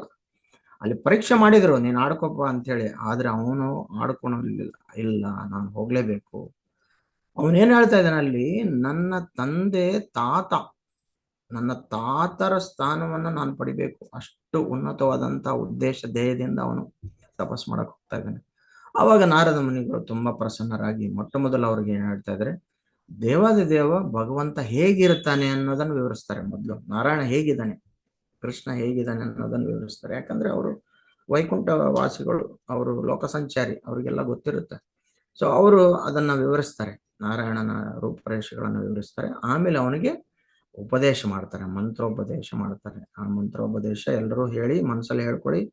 ಓಂ ನಮೋ ಭಗವತೆ ವಾಸುದೇವಾಯ, ಓಂ ನಮೋ ಭಗವತೆ ವಾಸುದೇವಾಯ, ಓಂ ನಮೋ ಭಗವತೆ ವಾಸುದೇವಾಯ. ಈ ಮಂತ್ರ ಹೇಳ್ತಾ ಅವನು ಹೋಗಿ ಅಲ್ಲಿ ಏನ್ ಮಾಡ್ತಾರೆ, ಅವರು ತಪಸ್ಸು ಮಾಡ್ತಾರೆ. ಸೊ ಅಲ್ಲಿ ತಪಸ್ಸು, ಆ ತಪಸ್ಸನ್ನ ನಾವು ಕೇಳಿದ್ರೆ ತುಂಬಾ ಆಶ್ಚರ್ಯ ಆಗುತ್ತೆ. ನೀವೆಲ್ಲ ಕೇಳಿರುವಂತ ವಿಷಯಗಳು ನಾನು ಮತ್ತೆ ರಿಪೀಟ್ ಮಾಡ್ಲೇಬೇಕು, ಯಾಕಂದ್ರೆ ಸೊ ಅದು ನಮಗೆ ತುಂಬಾ ಸ್ಫೂರ್ತಿದಾಯಕವಾದಂಥದ್ದು. ಯಾಕಂದ್ರೆ ನಾವು ಪ್ರತಿನಿತ್ಯ ನಮ್ಮ ಜೀವನದಲ್ಲಿ ಎಷ್ಟೋ ತಪಸ್ಸನ್ನ ತಗೊಳ್ಳುವಂತಹ ಸಂದರ್ಭಗಳು ಬರ್ತವೆ. ಉದಾಹರಣೆ ಏನಂದ್ರೆ, ಜನ್ಮಾಷ್ಟಮಿ ಬರ್ತದೆ, ಮಧ್ಯರಾತ್ರಿವರೆಗೂ ಉಪವಾಸ ಅಂತ ಹೇಳ್ತಾರೆ. ಆಮೇಲೆ ಪ್ರತಿ ಏಕಾದಶಿ ಬರುತ್ತೆ, ಏಕಾದಶಿದಲ್ಲಿ ಏಕಾದಶಿ ಪಾಲನೆ ಮಾಡ್ಬೇಕು. ಆದ್ರೆ ನೀವು ನೋಡಿ, ಸಾಮಾನ್ಯವಾಗಿ ಏಕಾದಶಿ ಅಂದ್ರೆ, ಈಗ ಮಧ್ವ ಸಂಪ್ರದಾಯದಲ್ಲಿ, ಬೇರೆ ಸಂಪ್ರದಾಯದಲ್ಲಿ ನಾವು ಉದಾಹರಣೆ ಹೇಳ್ತೀವಿ, ಅವರು ಚಪಾತಿ ತಿಂತಾರೆ, ಅದು ತಿಂತಾರೆ, ಏಕಾದಶಿ ಅಂತ ಹೇಳಿ ಅಲ್ಲ. ನೀವು ನೋಡಿ, ಮಧ್ವ ಬ್ರಾಹ್ಮಿನ್ಸು ನಿರ್ಜಲ ಉಪವಾಸ ಮಾಡ್ತಾರೆ. ನಿಮ್ಗೆ ಗೊತ್ತಿದೆಯೋ ಇಲ್ವೋ? ಏಕಾದಶಿ ಅಂದ್ರೆ ನಿರ್ಜಲ ಮಾಡ್ತಾ ಇರಬಹುದು, ಬಟ್ ಅದಲ್ಲ. ನಾವು ನಮಗೆ ಅನುಕೂಲಕರವಾದದ್ದನ್ನೇ ತಗೋಬೇಕು. ಸೊ ಏಕಾದಶಿ ನಿರ್ಜಲ ಉಪವಾಸ ಮಾಡ್ತಾರೆ, ಅದು ಶ್ರೇಷ್ಠವಾದದ್ದು. ಸೊ ನಾನು ಎಲ್ಲರೂ ಈ ನಿರ್ಜಲ ಮಾಡ್ರಿ ಅಂತ ಹೇಳ್ತಾ ಇಲ್ಲ, ಪ್ರಭುಪಾದವರೇ ಅದನ್ನು ಒಪ್ಕೊಂಡಿಲ್ಲ. ನಾವು ಭಕ್ತಿಯುಕ್ತ ಸೇವೆ, ನಾವು ಸರ್ವಿಸ್ ಅಲ್ಲಿ ಇರೋದ್ರಿಂದ ಸ್ವಲ್ಪ ಏಕಾದಶಿ ಪ್ರಸಾದ ತಗೊಂಡು ನಾವು ಎನರ್ಜಿಗೋಸ್ಕರ, ಶಕ್ತಿಗೋಸ್ಕರ ತಗೊಂಡು ನಾವು ಸೇವೆ ಮಾಡಬೇಕು, ಪುಸ್ತಕ ವಿತರಣೆಗೆ ಹೋಗ್ಬೇಕು, ನಗರ ಸಂಕೀರ್ತನೆ ಮಾಡ್ಬೇಕು, ಹರಿನಾಮ ಸಂಕೀರ್ತನೆ, ಪ್ರಸಾದ, ಕುಕ್ಕಿಂಗು, ಅಡಿಗೆ ಎಲ್ಲ ಮಾಡ್ಬೇಕಾಗತ್ತೆ ಅಂತ ಹೇಳಿದ್ರು. ಇಲ್ಲಿ ನಾವು ಏಕಾದಶಿ ದಿವಸ ಭಗವಂತನಿಗೆ ಹತ್ರ ಹೋಗುವಂತ ಕಾರ್ಯಕ್ರಮಗಳು ನಮ್ಗೆ ಇರ್ಬೇಕು ಹೊರತು, ನಾಳೆ ಏಕಾದಶಿ ಇದೆ ಅಂದ್ರೆ ಏನ್ ಮಾಡ್ಬೇಕು, ಅದಕ್ಕೊಂದು ಸ್ಪೆಷಲ್ ಮೆನು, ಆ ಸಾಬುದಾನದಿಂದ ಏನ್ ಮಾಡ್ಬೇಕು, ವರಿಯಿಂದ ಏನ್ ಮಾಡ್ಬೇಕು, ಇದರಿಂದ ಏನ್ ಮಾಡ್ಬೇಕು, ಇದರಿಂದ ಏನ್ ಮಾಡ್ಬೇಕು ಅಂತ ಪ್ರತಿ ದಿವಸ ಮಾಡೋದಕ್ಕಿಂತ ಜಾಸ್ತಿ ಐಟಮ್ಸ್ ಏಕಾದಶಿ ದಿವಸನೇ ಜಾಸ್ತಿ ಇರ್ತವೆ. ಸೊ ಇದು ನಾನು ತಪ್ಪಾಗಿ ಹೇಳ್ತಾ ಇಲ್ಲ. ನಮ್ಮ ಭಾವನೆ ಏಕಾದಶಿ ಅಂದ್ರೆ ಉಪವಾಸ. ಉಪವಾಸ ಅಂದ್ರೇನು, ಭಗವಂತನಿಗೆ ಹತ್ರ ಹೋಗುವಂಥದ್ದು. ಉಪವಾಸ ಅಂದ್ರೆ ಭಗವಂತನಿಗೆ ಎಷ್ಟು ಹತ್ರ ಹೋಗಿದ್ದೀವಿ ಅಂತ ನಾವು ಯೋಚನೆ ಮಾಡ್ಬೇಕು. ನಾವು ಮಾಡಿರೋ ತಪಸ್ಸು ಜ್ಞಾನ ಮತ್ತು ವೈರಾಗ್ಯದಿಂದ ನಾವು ಎಷ್ಟು ಭಕ್ತಿಗೆ ಹತ್ರ ಆಗಿದ್ದೀವಿ, ಅದು ತುಂಬಾ ಮುಖ್ಯವಾದದ್ದು. ನಾವು ಜ್ಞಾನ ಇದೆ, ವೈರಾಗ್ಯ ಇದೆ, ಆದ್ರೆ ಭಕ್ತಿ ಎಷ್ಟು, ಅದನ್ನ ನಾವು ಪ್ರತಿಯೊಬ್ಬರು ಅನಲೈಸಿಸ್ ಮಾಡ್ಕೋಬೇಕು. ಭಕ್ತಿ ವಿನೋದ್ ಠಾಕೂರ್ ಅವ್ರು ಹೇಳ್ತಾ ಇದಾರೆ, ಪ್ರತಿ 15 ದಿವಸಕ್ಕೆ ಬರುವಂತ ಏಕಾದಶಿ ದಿವಸ ಪ್ರತಿಯೊಬ್ಬರು ಆತ್ಮಾವಲೋಕನ ಮಾಡ್ಕೋಬೇಕು. ನಾವು ಇಷ್ಟು ವರ್ಷದಿಂದ ಭಕ್ತಿಯುಕ್ತ ಸೇವೆನಲ್ಲಿ ನಾವು ಪಾಲನೆ ಮಾಡ್ತಾ ಇದೀವಿ, ಪ್ರಾಕ್ಟೀಸ್ ಮಾಡ್ತಾ ಇದೀವಿ ಅಂದ್ರೆ ನಾನು ಎಷ್ಟು ನನ್ನಲ್ಲಿ ಬದಲಾವಣೆಗಳಾಗಿದೆ, ಎಷ್ಟು ನನ್ನ ಚೈತನ್ಯ ಚೇಂಜ್ ಆಗಿದೆ, ನಾನು ಎಷ್ಟು ಭಗವಂತನನ್ನ ಅರ್ಥ ಮಾಡ್ಕೊಳ್ಳಿಕ್ಕೆ ಸಾಧ್ಯ ಆಗಿದೆ ಅನ್ನುವಂಥದ್ದು ತುಂಬಾ ಮುಖ್ಯವಾದದ್ದಿಲ್ಲ. ನಾನು 25 ವರ್ಷ ಇದ್ದೀನಿ ಅಂದ್ರೆ ನಮ್ಮಲ್ಲಿ ನಮ್ ಕಡೆ ಹೇಳ್ತಾರೆ ಕತ್ತೆ ಕೂಡ ವಯಸ್ಸಾಗತ್ತೆ ಅಂತ ಹೇಳಿ ಹೇಳ್ತಾರಲ್ಲ, ಕೇಳಿರ್ತೀರಲ್ಲ ನೀವು, ಕತ್ತೆ ಕೂಡ ವಯಸ್ಸಾಗತ್ತೆ ಅದೇನು ಅಂತ ಹೇಳಿ. ಸೊ ವಯಸ್ಸಾಗೋದು ಅಥವಾ ಇಷ್ಟು ವರ್ಷ ನಾವು ಜಪ ಮಾಡ್ತಾ ಇದೀವಿ ಮುಖ್ಯ ಅಲ್ಲ. ಅಷ್ಟು ವರ್ಷ ಜಪ ಮಾಡಿದಾಗ ನಾವು ಎಷ್ಟು ತೀವ್ರವಾಗಿ ಭಗವಂತನಿಗೆ ಹತ್ರ ಆಗಿದ್ದೀವಿ ಅನ್ನುವಂಥದ್ದು ಮುಖ್ಯ ಅಲ್ಲಿ. ಸೊ ಹಾಗಾಗಿ ಈ ನಿಟ್ಟಿನಲ್ಲಿ ಧ್ರುವ ಮಹಾರಾಜ್ ಮಾಡಿರುವಂತ ತಪಸ್ಸು, ಮೊದಲ ತಿಂಗಳು ಏನ್ ಮಾಡಿದ, ಅವನು ಕೇವಲ ಹಣ್ಣು ಹಂಪಲುಗಳನ್ನ 3 ದಿವಸಕ್ಕೆ ಒಂದು ಸಾರಿ ತಗೊಂಡ್ರಂತೆ. 2ನೇ ತಿಂಗಳು ಒಣಗಿದ ಎಲೆಗಳು ಮತ್ತು ಹುಲ್ಲು ಕಡ್ಡಿಗಳನ್ನ 6 ದಿವಸಕ್ಕೆ ಒಂದು ಸಾರಿ ತಿಂದ್ರಂತೆ. ಸೊ ಆಮೇಲೆ 9 ದಿವಸಕ್ಕೆ ಒಂದು ಸಾರಿ ಬರೀ ನೀರು ಕುಡಿದ್ರಂತೆ. ದಿನಾಗ್ಲೂ ನೀರಲ್ಲ, 9 ದಿವಸಕ್ಕೆ ಒಂದು ಸಾರಿ ನೀರು, ಪ್ರಾಣ ಮತ್ತು ಶರೀರವನ್ನ ಜೊತೆಲಿ ಇಟ್ಕೊಳ್ಳೋದಕ್ಕೋಸ್ಕರ. ಸೊ ಆಮೇಲೆ ಏನ್ ಮಾಡಿದ್ರು ಅವರು, ಪೂರ್ತಿ ವಾಯು ಸೇವನೆ ಮೇಲೆ ನಿಂತುಬಿಟ್ರು. ಕೊನೆಗೆ ವಾಯು ಸೇವನೆಯಲ್ಲಿ ಕೇವಲ ಉಚ್ಛ್ವಾಸ ನಿಶ್ವಾಸದಿಂದ ತಪಸ್ಸು ಮಾಡುವಾಗ ದೀರ್ಘವಾದ ತಪಸ್ಸನ್ನ ಒಂಟಿ ಕಾಲ ಮೇಲೆ, ಆಮೇಲೆ ಒಂಟಿ ಬೆರಳ ಮೇಲೆ, ಒಂಟಿ ಕಾಲ ಮೇಲೆ, ಒಂಟಿ ಬೆರಳ ಮೇಲೆ ಪೂರ್ತಿ ಉಸಿರಾಟವನ್ನು ಕೂಡ ನಿಯಂತ್ರಣ ಮಾಡಿದಾಗ ದೇವತೆ ಲೋಕದಲ್ಲಿ ಉಸಿರುಗಟ್ಟು ಹೋಯ್ತಂತೆ. ಅವರಿಗೆ ದೇವತೆಗಳಿಗೆ ಉಸಿರುಗಟ್ಟು ಹೋಯ್ತು. ಇವನು ಉಸಿರು ನಿಲ್ಸಿದರೆ ದೇವತಾ ಲೋಕದಲ್ಲಿ ದೇವತೆಗಳಿಗೆ ಉಸಿರುಗಟ್ಟು ಹೋಯ್ತಂತೆ. ಸೊ ಅವಾಗ ಅವರೆಲ್ಲರೂ ಏನ್ ನಮ್ಗೆ ಇಷ್ಟೊಂದು ಉಸಿರುಗಟ್ತಾ ಇದೆ ಅಂತ ಹೇಳಿ ದೇವನ ಹತ್ರ ಹೋಗಿ, ನಾರಾಯಣನ ಹತ್ರ ಹೋಗಿ ಈ ತರ ಆಗಿದೆ ಅಂತ ಹೇಳಿದಾಗ ಅವಾಗ ಭಗವಂತ ನೀವು ನಿಶ್ಚಿಂತೆಯಿಂದ ಇರಿ, ಅವನು ಅಲ್ಲಿ ಒಬ್ಬ ಬಾಲಕ ತಪಸ್ಸು ಮಾಡ್ತಾ ಇದ್ದಾನೆ, ಅದಕ್ಕೋಸ್ಕರ ಈ ತರ ಆಗಿದೆ ಅಂತ ಭಗವಂತ ಧ್ರುವ ಮಹಾರಾಜನಿಗೆ ಪ್ರತ್ಯಕ್ಷ ಆಗ್ತಾ ಇದ್ದಾರೆ. ಸೊ ಇಲ್ಲಿ ಇನ್ನೊಂದು ವಿಷಯವನ್ನ ಗಮನಿಸಬೇಕಾಗಿದ್ದು ತಪಸ್ಸು. ಇಲ್ಲಿ ಧ್ರುವ ಮಹಾರಾಜನ ಲೀಲೆಯಿಂದ ನಾವು ಯಾವ ರೀತಿಯಾದಂತ ತಪಸ್ಸನ್ನ ಆಚರಣೆ ಮಾಡ್ತಾ ಇದ್ದೀವಿ, ಇದರಲ್ಲಿ ನಾವು ಎಷ್ಟು ತೀವ್ರವಾಗಿದ್ದೀವಿ ಅನ್ನೋದನ್ನ ಪ್ರತಿಯೊಬ್ಬರು ಆತ್ಮಾವಲೋಕನ ಮಾಡ್ಕೋಬೇಕು. ಸೊ ನಂತರ ಭಗವಂತ ಪ್ರತ್ಯಕ್ಷ ಆದಾಗ ಏನ್ ಮಾಡಿದ ಧ್ರುವ ಮಹಾರಾಜ್ ಅನ್ನುವಂಥದ್ದು ಇಲ್ಲಿ. ಇವಾಗ ಅವನಿಗೆ ದೇವರೇ ಬಂದ್ಬಿಟ್ಟ, ಎದುರುಗಡೆ ದೇವರೇ ಕಂಡ್ಬಿಟ್ಟ ಅವನಿಗೆ.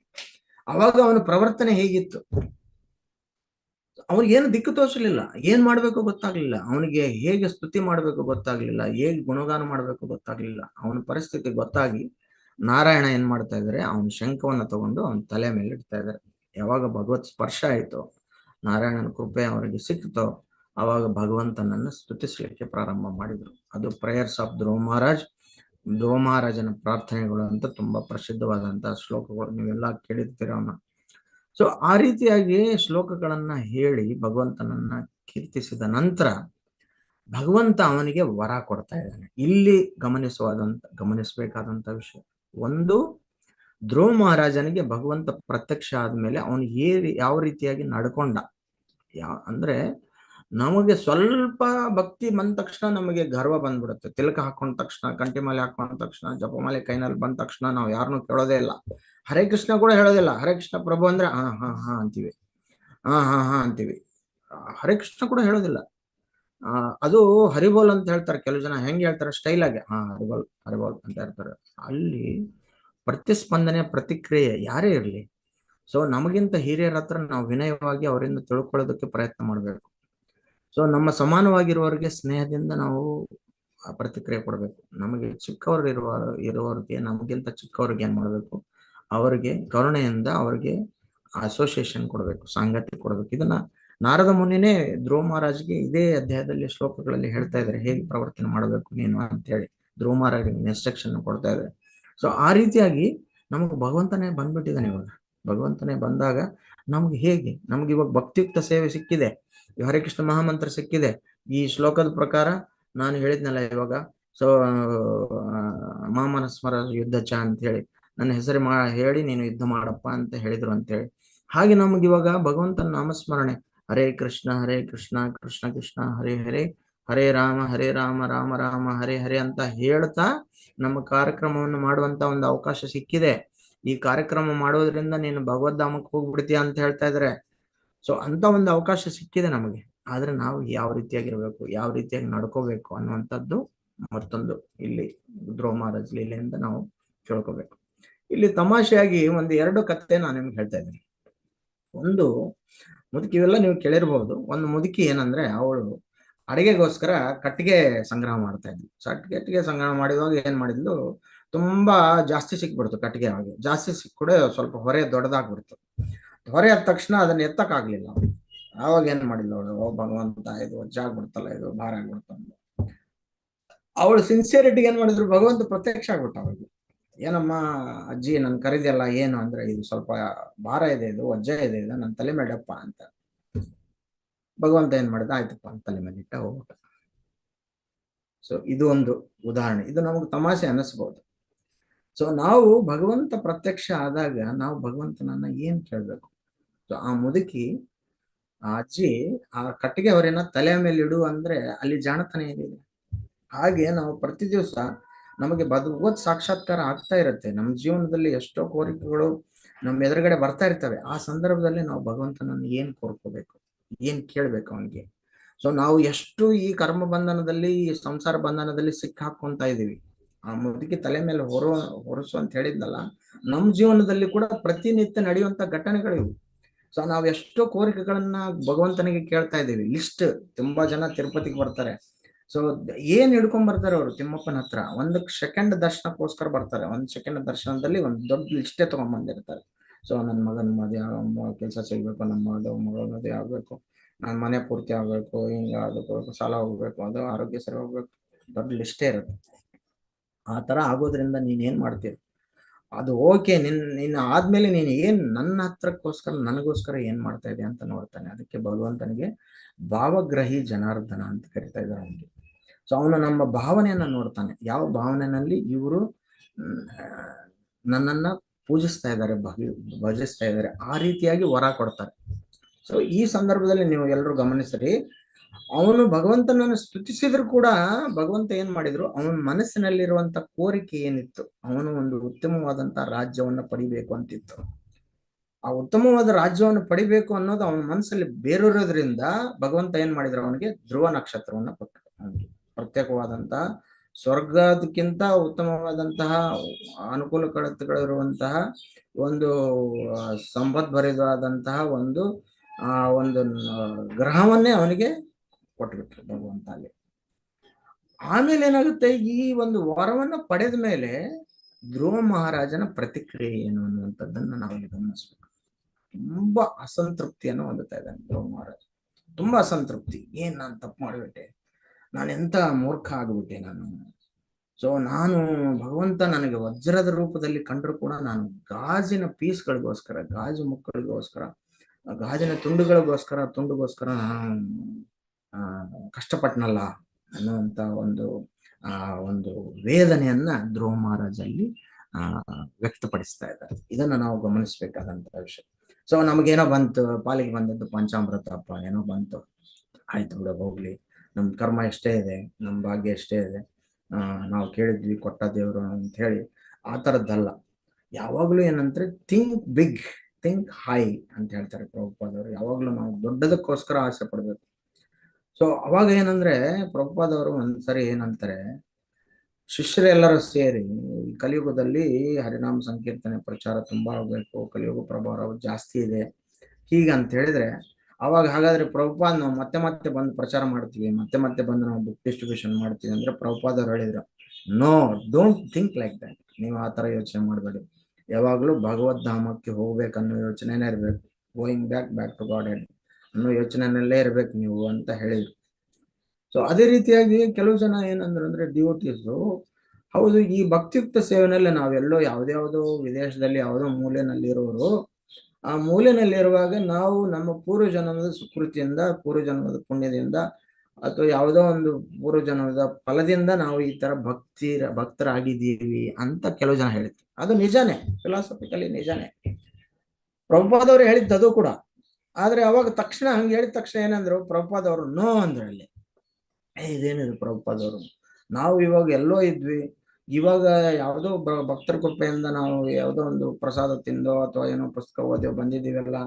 ಸೊ ಆ ರೀತಿಯಾಗಿ ಹೇಳಿದ್ರೆ ಪ್ರಭುಪಾದವ್ರು ಇಲ್ಲ ಅಂತ ಇದಾರಲ್ಲ ಅಂತ ಕೆಲರಿಗೆ ಆಶ್ಚರ್ಯ ಆಯ್ತು. ಅವಾಗ ಪ್ರಭುಪಾದವ್ರು ಹೇಳಿದ್ರು, ಅದನ್ನ ನಾನ್ ನಿಮ್ಗೆ ಕೊಡ್ತಾ ಇದ್ದೀನಿ ಅಂತ ಹೇಳಿದ್ರೆ, ನಾನ್ ನಿಮ್ಗೆ ಕೊಟ್ಟಿದ್ದೀನಿ ಅದನ್ನ ಅಂತ ಹೇಳಿ.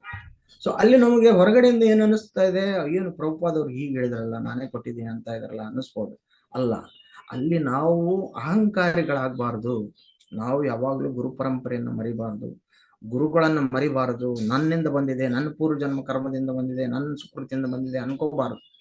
ಸೊ ನನಗೆ ಗುರು ಕೃಪೆ ಇಲ್ಲ ಅಂದ್ರೆ ಇದು ಇರ್ತಾ ಇರ್ಲಿಲ್ಲ ಅನ್ನೋ ಒಂದು ಭಾವನೆ ಅವರು ಬರಬೇಕು ಅಂತ ಹೇಳಿ ಪ್ರಭುಪಾದ್ ಅವರು ಆ ವಿಷಯವನ್ನ ಹೇಳಿದ್ರು. ಅದೇ ರೀತಿಯಾಗಿ ಇನ್ನೊಂದು ಸಂದರ್ಭದಲ್ಲಿ ಪ್ರಭುಪಾದ್ ಅವರು ಮಾಯೆ ನನಗೆ ಏನು ಮಾಡೋದಿಲ್ಲ, ಮಾಯೆಯಿಂದ ನಾನು ದೂರ ಅಂತ ಹೇಳಿದ್ರು.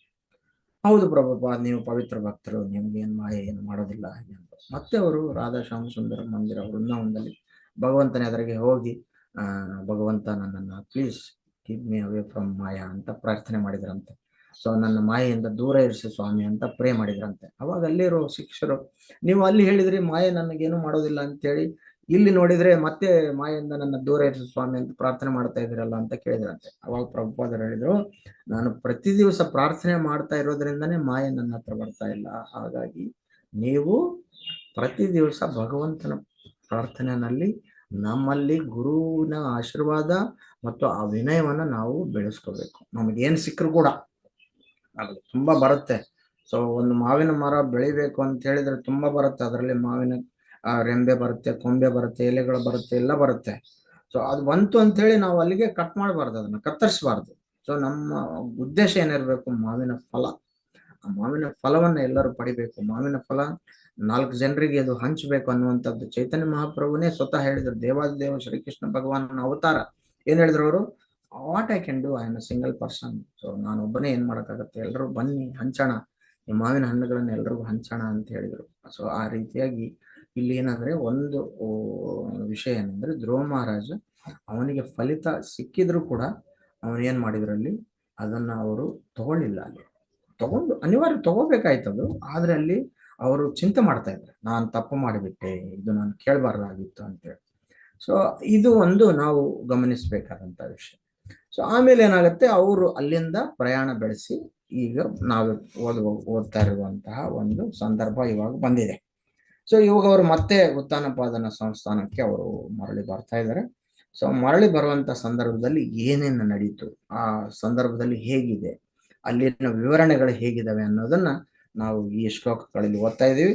ಆ ಶ್ಲೋಕಗಳಲ್ಲಿ ಈಗ ನಾನು ಹಿಂದಿನ 61ರಿಂದ 61, 62, 63, 64, ಸೊ 65, ಸೊ ಈ ಶ್ಲೋಕಗಳನ್ನ ನಾನು ನಿಮಗೆ ಅನುವಾದವನ್ನ ಬೇಗ ಓದಿ ಮುಗಿಸ್ತೀನಿ. ಅವಾಗ ನಿಮಗೆ ಗೊತ್ತಾಗತ್ತೆ ಏನಿತ್ತು ಅಲ್ಲಿ ಅಂತೇಳಿ.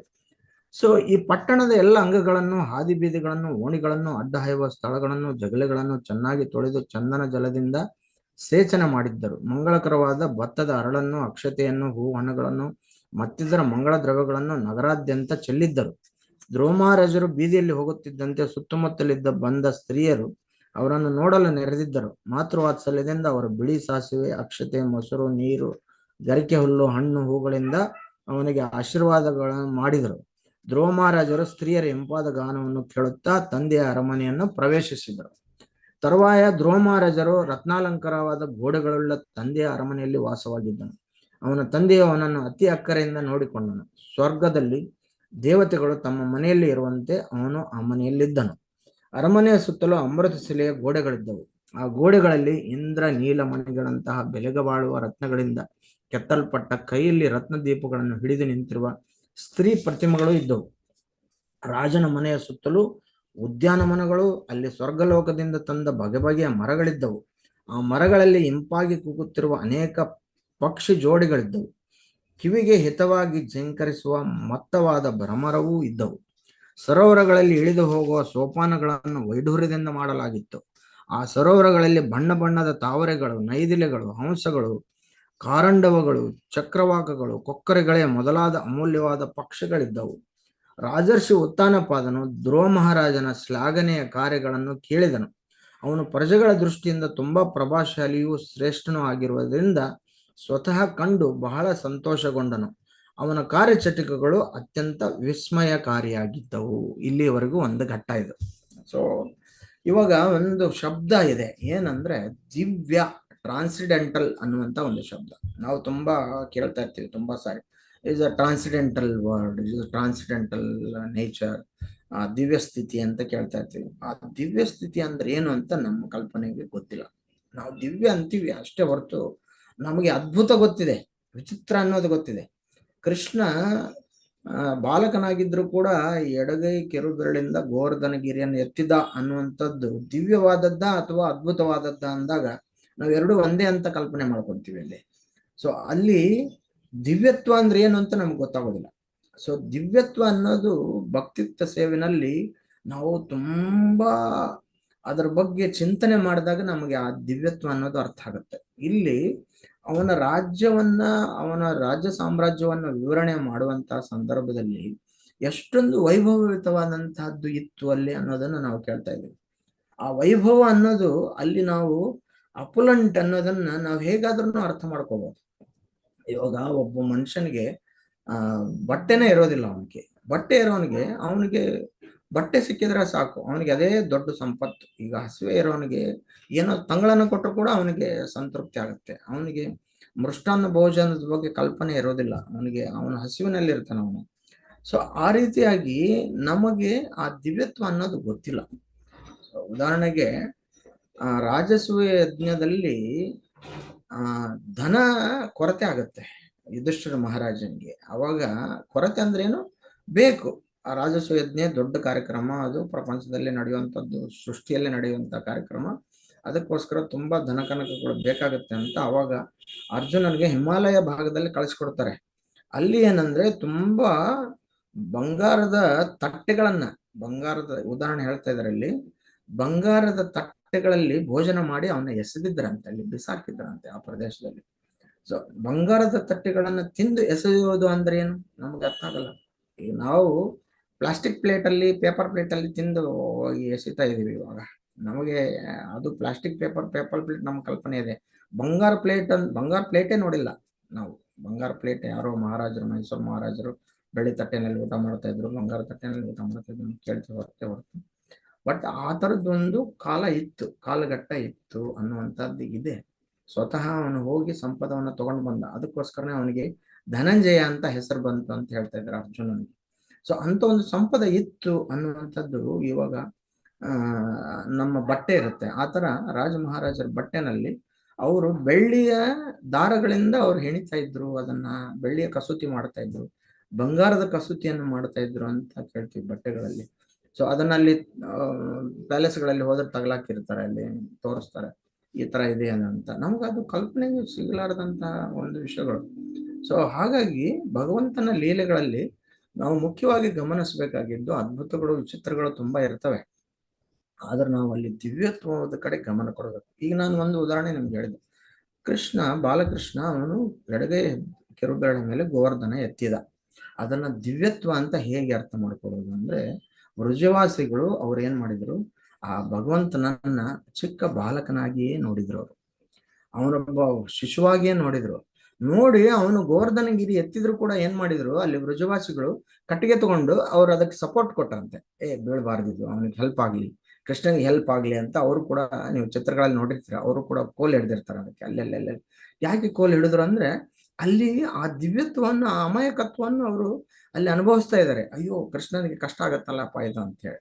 ಸೊ ಯಶೋಧ ತಾಯಿ ಕೃಷ್ಣ ಮಣ್ಣು ತಿಂದಿಯಾ ಅಂತ ಬಾಯಿ ನೋಡಿದಾಗ ವಿಶ್ವನೇ ಕಾಣಿಸ್ತು ಅಲ್ಲಿ ಅವಳಿಗೆ. ಜಗದೋದ್ಧಾರನ ಆಡಿಸಿದಳೆ ಶೋಧೆ, ಜಗದೋದ್ಧಾರನ ಜಗದೋದ್ಧಾರನ ಮಗನೆಂದು ತಿಳಿಯುತ್ತ, ಜಗದೋದ್ಧಾರನ ಮಗನೆಂದು ತಿಳಿಯುತ್ತ ಸುಗುಣಾಂತರಂಗನ ಆಡಿಸಿದಳೆ ಯಶೋಧೆ ಅಂತ. ಹುಲ್ಲ ತರುವರ ಮನೆಗೆ, ಹೂವ ತರುವರ ಮನೆಗೆ ಹುಲ್ಲ ತರುವ ಅವಲ ಕೋರಿಮಿ ರಮಣ ಇವನಿಗಿಲ್ಲ ಗರ್ವ. ಇವು ದಿವ್ಯತ್ವ ಅಂದ್ರೆ. ಆ ದಿವ್ಯತ್ವ ಅಂದ್ರೆ ಏನಂದ್ರೆ, ಆ ಟ್ರಾನ್ಸಿಡೆಂಟಲ್ ನೇಚರು. ಯಶೋದಮ್ಮಯ್ಯ ಅವನನ್ನ ಬಾಲಕೃಷ್ಣನಾಗಿಯೇ ನೋಡಿದ್ಲು. ಪ್ರಪಂಚ ಕಂಡ್ರು ಕೂಡ ಅವಳು ತಲೆ ಕೊಡವಿ ಏನ್ ಮಾಡಿದ್ಲು, ಅಯ್ಯೋ ನನ್ ಮಗ ಮಣ್ ತಿನ್ನಪ್ಪ ಅಂತ ನಾನು ನೋಡಿದ್ಲು. ಆಮೇಲೆ ಪೂತನ ಸಂಹಾರ ಆದ್ಮೇಲೆ ಅಷ್ಟು ದೊಡ್ಡ ಊರಂತ ಎತ್ತರವಾದಂತಹ ರಾಕ್ಷಸಿ, ಪೂತನ ರಾಕ್ಷಸಿ ಬಿದ್ದೋಗಿದ್ರು ಕೂಡ, ಸಂಹಾರ ಆಗಿದ್ರು ಕೂಡ, ನನ್ ಮಗ ಎಲ್ಲಿದ್ದಾನೆ ಅಂತ ಆ ಮಗನ ಹುಡುಕ್ತಾ ಇದ್ಲು ಅವಳು. ಕಾಲಿಯ ಮರ್ದನ ಆದಾಗ ಕೂಡ ಮೂರ್ಛೆ ಹೋಗಿ ಬಿದ್ದ್ಬಿಡ್ತಾಳೆ ಯಶೋಧ. ನನ್ನ ಮಗನಿಗೆ ಈ ತರ ಆಯ್ತಲ್ಲ ಅಂತ. ದಾಮೋದರ ಲೀಲೆನಲ್ಲಿ ನೀವು ನೋಡ್ತೀರಾ, ಇದು ತುಂಬಾ ಉತ್ತಮವಾದಂತ ಉದಾಹರಣೆ. ದಾಮೋದರ ಲೀಲೆನಲ್ಲಿ ಅವನು ಸಿಗೋದಿಲ್ಲ ಅಂದಾಗ, ಅವನು ಸಿಕ್ಕಾಗ ಅವನನ್ನ ಅಲ್ಲಿ ರುಬ್ಬುಕಲ್ಲಿಗೆ ಕಟ್ತಾಳ ಅವಳು. ಕಟ್ಟಿದಾಗ ಅವನು ದಾಮೋದರ ಅಷ್ಟಕ್ಕ ನೆನಪು ಮಾಡ್ಕೊಳ್ಳಿ, ಅವನು ಕಣ್ಣನ್ನ ಒತ್ಕೊಂತಾನೆ, ಅಳ್ತಾನೆ, ಕಾಡಿಗೆ ಎಲ್ಲ ಅವನ ಮುಖ ತುಂಬ ಆಗತ್ತಂತೆ. ಸೊ ಅವನು ಜಗದೋದ್ಧಾರಕ, ಅವನು ಹೇಗೆ ಅಳ್ತಾನೆ, ಅವನು ಹೇಗೆ ಕಣ್ಣೀರು ಸುರಿಸ್ತಾನೆ, ಹೇಗೆ ಕಟ್ಟಿಸ್ಕೊಂತಾನೆ, ಅವನು ಹೇಗೆ ಬಂದಿ ಆಗ್ತಾನೆ ಅನ್ನೋದು ದಿವ್ಯತ್ವ. ಆ ದಿವ್ಯತ್ವವನ್ನು ನಾವು ಇಂಥ ಲೀಲೆಗಳನ್ನ ಓದುವಾಗ ಏನು ಒಂದು ವಿವರಣೆ ಬರುತ್ತೆ ಅಂತ ಹೇಳಿದ್ರ, ಇವಾಗ ವೈಕುಂಠ ಪ್ಲಾನೆಟ್ ಎಕ್ಸ್ಪ್ಲನೇಷನ್ ಅಂತ ಬರುತ್ತೆ ಥರ್ಡ್ ಕ್ಯಾಂಟೋನಲ್ಲಿ. ಸೊ ಅಲ್ಲಿ ಆ ದೈವಲೋಕದ ವಿವರಣೆಗಳು ಬಂದಾಗ ತುಂಬಾ ನಮಗ್ ಕಲ್ಪನೆ ಇಲ್ಲಾರದಂತಹ ವಿಷಯಗಳನ್ನ ನಾವು ಅಲ್ಲಿ ಕೇಳ್ತೀವಿ, ನಮ್ಗೆ ಗೊತ್ತೇ ಇರೋದಿಲ್ಲ. ಇವಾಗ ನಿನ್ನೆ ನಾನು ರೂಪೇಶ್ ಬಾಬು, ನೀವು ಟೈಮ್ ಆದ್ರೆ ಹೇಳಿ ಪ್ರಭು ನಮಗೆ. ಸೊ ನಿನ್ನೆ ನಾನು ರೂಪೇಶ್ ಬಾಬು ನಾವು ಹೇಳ್ಕೊಂಡಿರುವಂತ ಸ್ಥಳದ ಹಿಂದ್ಗಡೆ ಬೀಚ್ ಹತ್ರ ಹೋಗಿದ್ವಿ. ಸೊ ಬೀಚ್ ಹತ್ರ ಹೋದಾಗ ಅಲ್ಲಿ ಏನಂದ್ರೆ ಆ ಸಮುದ್ರವನ್ನು ನೋಡಿ ಅವಾಗ ರೂಪೇಶ್ ಬಾಬು ಹೇಳಿದ್ರು, ಉದಾಹರಣೆ ಹೇಳಿದ್ರು, ನೋಡೋ ಬಲಭದ್ರ, ಎಷ್ಟು ಭಗವಂತನ ಸೃಷ್ಟಿ ಎಷ್ಟು ವಿಚಿತ್ರವಾಗಿದೆ, ಎಷ್ಟು ಅದ್ಭುತವಾಗಿದೆ, ಅದು ಎಷ್ಟು ದಿವ್ಯವಾಗಿದೆ, ಆ ಸಮುದ್ರನೇ ಈ ತರ ಇದೆ, ಅದು ಎಷ್ಟು ಆಳವಾಗಿದೆ, ಎಷ್ಟು ವಿಶಾಲವಾಗಿದೆ ನೋಡು ಅಂತ ಅದ್ರ ಜೊತೆನಲ್ಲಿ ಹೇಳಿದ್ರು. ಸೊ ದೇವಲೋಕದಲ್ಲಿ ಅಪ್ಪರ್ ಪ್ಲಾನೆಟ್ಸ್ ಅಲ್ಲಿ ಇದೇ ತರ ಹಾಲಿನ ಸಮುದ್ರಗಳಿರ್ತವೆ, ಇದೇ ತರ ಜೇನಿನ ಸಮುದ್ರಗಳಿರ್ತವೆ, ಇದೇ ತರ ತುಪ್ಪದ ಸಮುದ್ರಗಳಿರ್ತವೆ ಅಂತ ಹೇಳಿದ್ರು. ನಮಗೆ ಉಪ್ಪು ನೀರಿನ ಸಮುದ್ರ ಇದೆ, ಅವರಿಗೆ ಹಾಲಿನ ಸಮುದ್ರ ಇದೆ, ಕ್ಷೀರಸಾಗರ.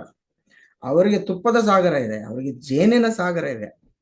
ಸೊ ಜೇನಿನ ಹೊಳೆಯೋ ಹಾಲಿನ ಹೊಳೆಯೋ ಅಂತ ಕನ್ನಡದಲ್ಲಿ ಹಾಡಿದೆಯಲ್ಲ, ಅದನ್ನ ಕ್ಷಮಿಸಿ. ಸೊ ಅದನ್ನ ನಮಗೆ ಕಲ್ಪನೆ ಇಲ್ಲ ಅಂತ ಹೇಳ್ತೇನೆ ನಾನು. ಸೊ ಆ ಕಲ್ಪನೆಯಲ್ಲಿ ಆ ದಿವ್ಯತ್ವ ಅನ್ನೋದು ಇದೆ, ಅದು ಇದೆ, ಅದನ್ನ ನಾವು ನಂಬಬೇಕು, ಯಥಾವತ್ತವಾಗಿ ಅದನ್ನ ನಾವು ಸ್ವೀಕರಿಸ್ಬೇಕು. ಆ ದಿವ್ಯತ್ವವನ್ನ ಈ ಶ್ಲೋಕದಲ್ಲಿ ವಿವರಣೆ ಬರ್ತಾ ಇದೆ. ಸೊ ನೀವು ವಿವರವಾಗಿ ಇದನ್ನ ನಮಗೆ ಮತ್ತೆ ಪ್ರಭುಗಳು ನಿಮಗೆ ವಿವರಿಸ್ತಾರೆ. ಸೊ ಮುಂದಿನ ಶ್ಲೋಕಗಳನ್ನ, ಇದರಲ್ಲಿ ಮುಖ್ಯವಾಗಿ ಕೊನೆಯಲ್ಲಿ 2 ಶ್ಲೋಕಗಳ ಸಾರಾಂಶಗಳನ್ನ ನಾನು ಓದಿ ಇದಕ್ಕೆ ಸಮಾಪ್ತಿ ಮಾಡ್ತಾ ಇದ್ದೀನಿ.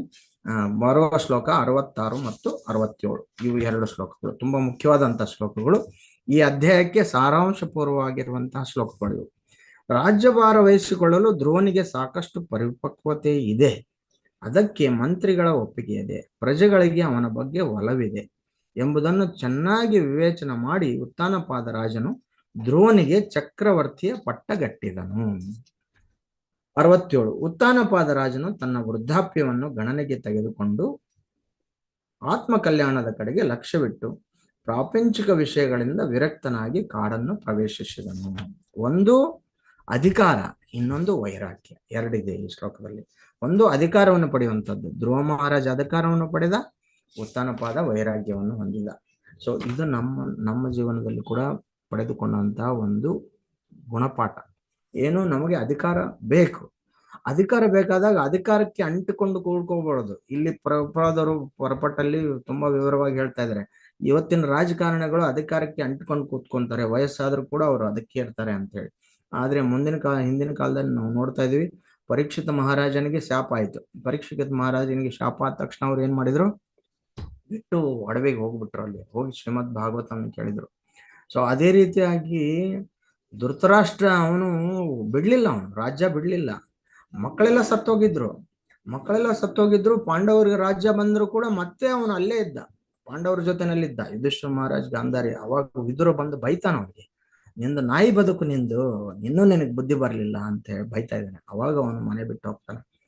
ಹೋಗಿ ಅವನೇ ಸೆಲ್ಫ್ ರಿಯಲೈಸ್ ಆಗಿ ಅವನನ್ನ ಆತ್ಮಾಹುತಿ ತರ ಅಂದ್ರೆ ಅವನಿಗೆ ರಿಯಲೈಸ್ ಆಗಿ ಅವನು ಭಗವದ್ಧಾಮಕ್ಕೆ ಹೋಗ್ತಾನೆ. ಸೊ ಆ ರೀತಿಯಾಗಿ ಇಲ್ಲಿ ಧ್ರುವಮಹಾರಾಜನಿಗೆ ಇರುವಂತಹ ಒಂದು ಸಾಮರ್ಥ್ಯವನ್ನ ಉತ್ತಾನಪಾದ ಅವನು ನಾರದ ಮುನಿಯಿಂದನೇ ಕೇಳಿದ್ದ. ಯಾವಾಗ ಅವನು ಮನೆ ಬಿಟ್ಟು ಹೋಗಿದ್ದಾನ ಅಂದ ತಕ್ಷಣ ನಾರದ ಮುನಿ ಜೊತೆ ಅವನು ದುಃಖದಿಂದ ಹೇಳ್ಕೊಂತಾನೆ, ನನ್ನ ಚಿಕ್ಕ ಮಗ ಓಡೋಗ್ಬಿಟ್ನಲ್ರಿ, ಮನೆ ಬಿಟ್ಟು ಓಡೋಗ್ಬಿಟ್ಟಲ್ಲ, ಏನ್ ಮಾಡೋದು ಅಂತ ನಾರದ ಮುನಿ ಕೇಳ್ತಾನೆ. ಅವಾಗ ನಾರದ ಮುನಿ ಹೇಳ್ತಾರೆ, ನೀನ್ ಭಯ ಬೀಳ್ಬೇಡ, ಅವನು ಉನ್ನತವಾದಂತಹ ಸಾಧನೆಯನ್ನು ಮಾಡಿ ಬರ್ತಾನೆ, ನೀನ್ ಧೈರ್ಯವಾಗಿರುವಂತ ಒಂದು ಧೈರ್ಯ ಕೊಟ್ಟಿರ್ತಾರೆ. ಅದೇ ಧೈರ್ಯದಲ್ಲೇ ಇರ್ತಾನ ಅವನು.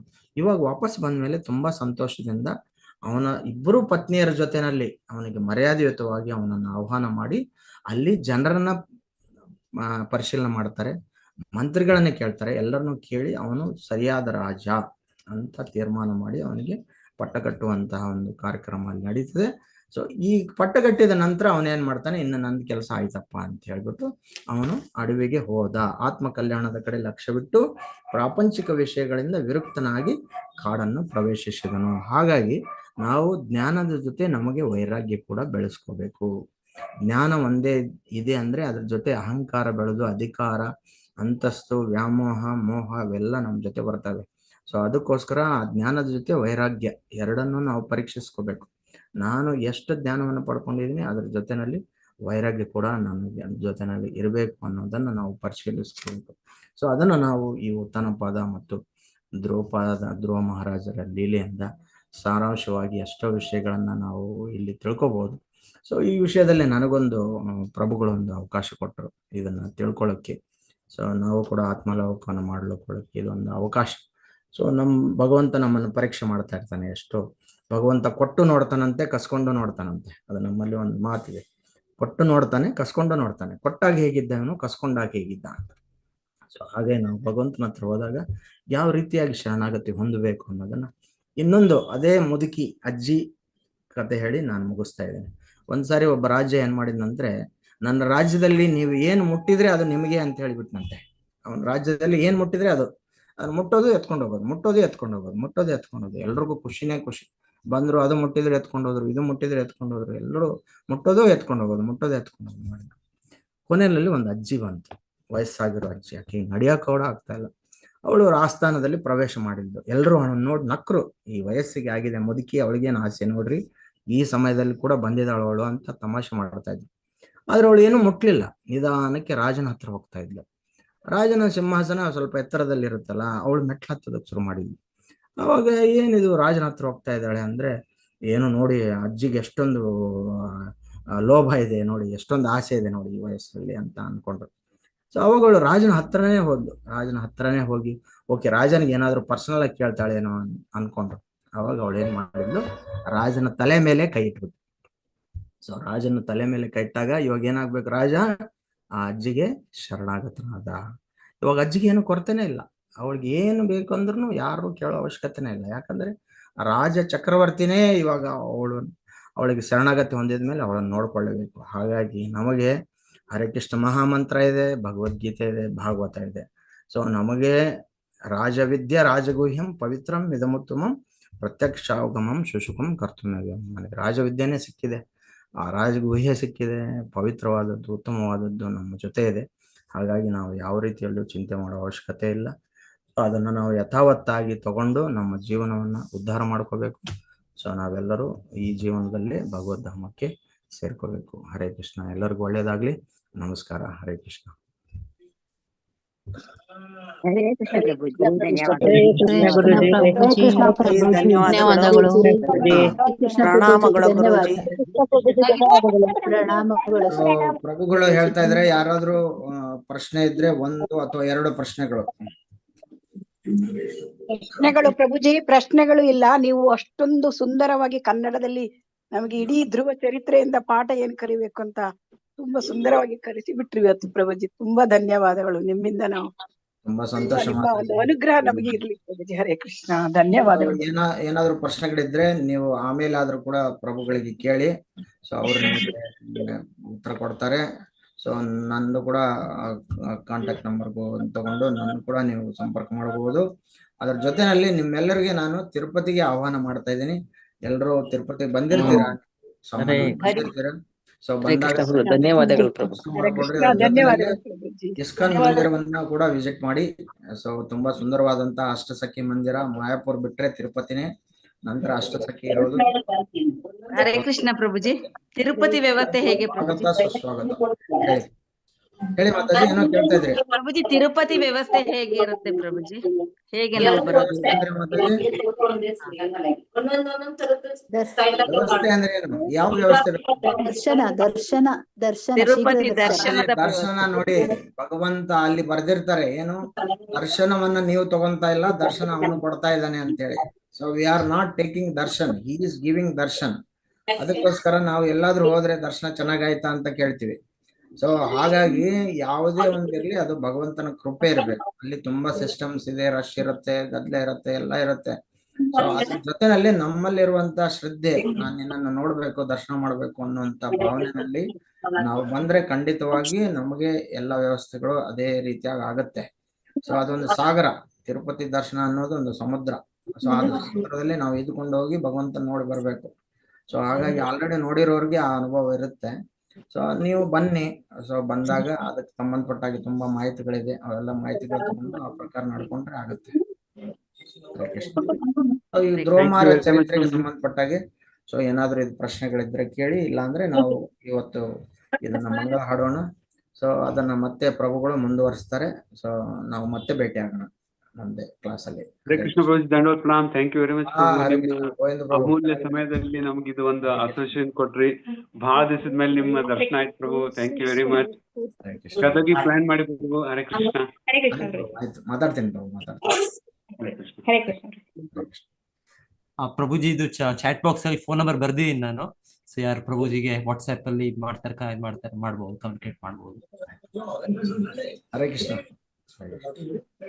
ಗ್ರಂಥರಾಜ್ ಶ್ರೀಮದ್ ಭಾಗವತಂ ಕಿ ಜಯ. ಗೌರ್ ಪ್ರೇಮಾನಂದ.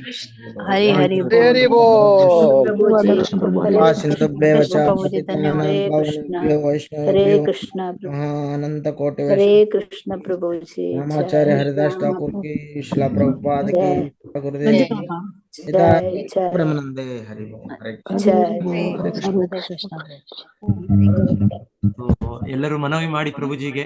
ಸೊ ಮತ್ತೆ ಪ್ರಭು ಅಷ್ಟು ಬಿಸಿ ಇದ್ರು ಕೂಡ ಮಧ್ಯೆ ಮಧ್ಯೆಯಲ್ಲಿ ಬಂದು ನಮಗೆ ಪ್ರಭುಜಿ ಮತ್ತೆ ಮತ್ತೆ ಬರ್ಬೇಕು, ಮತ್ತೆ ಮತ್ತೆ ನಮಗೆ ಒಂದು ತರಬೇತಿ ಪ್ರಭುಜಿ ಮತ್ತೆ ಮತ್ತೆ ನಮ್ಗೆ ಕೊಡ್ಬೇಕು ಈ ಭಾಗ್ಯ ನೀವು. ಆಯ್ತು. ಹರೇ ಕೃಷ್ಣ. ಆನ್ಲೈನ್ ನಲ್ಲಿ ಪ್ರವಚನ ಇಟ್ಬಿಡಿ ಪ್ರಭುಜಿ. ಚೆನ್ನಾಗಿ ಅವ್ರದ್ದು ಆನ್ಲೈನ್ ನಲ್ಲಿ ಇಟ್ಬಿಡಿ ಪ್ರಭುಜಿ. ಚೆನ್ನಾಗಿದೆ.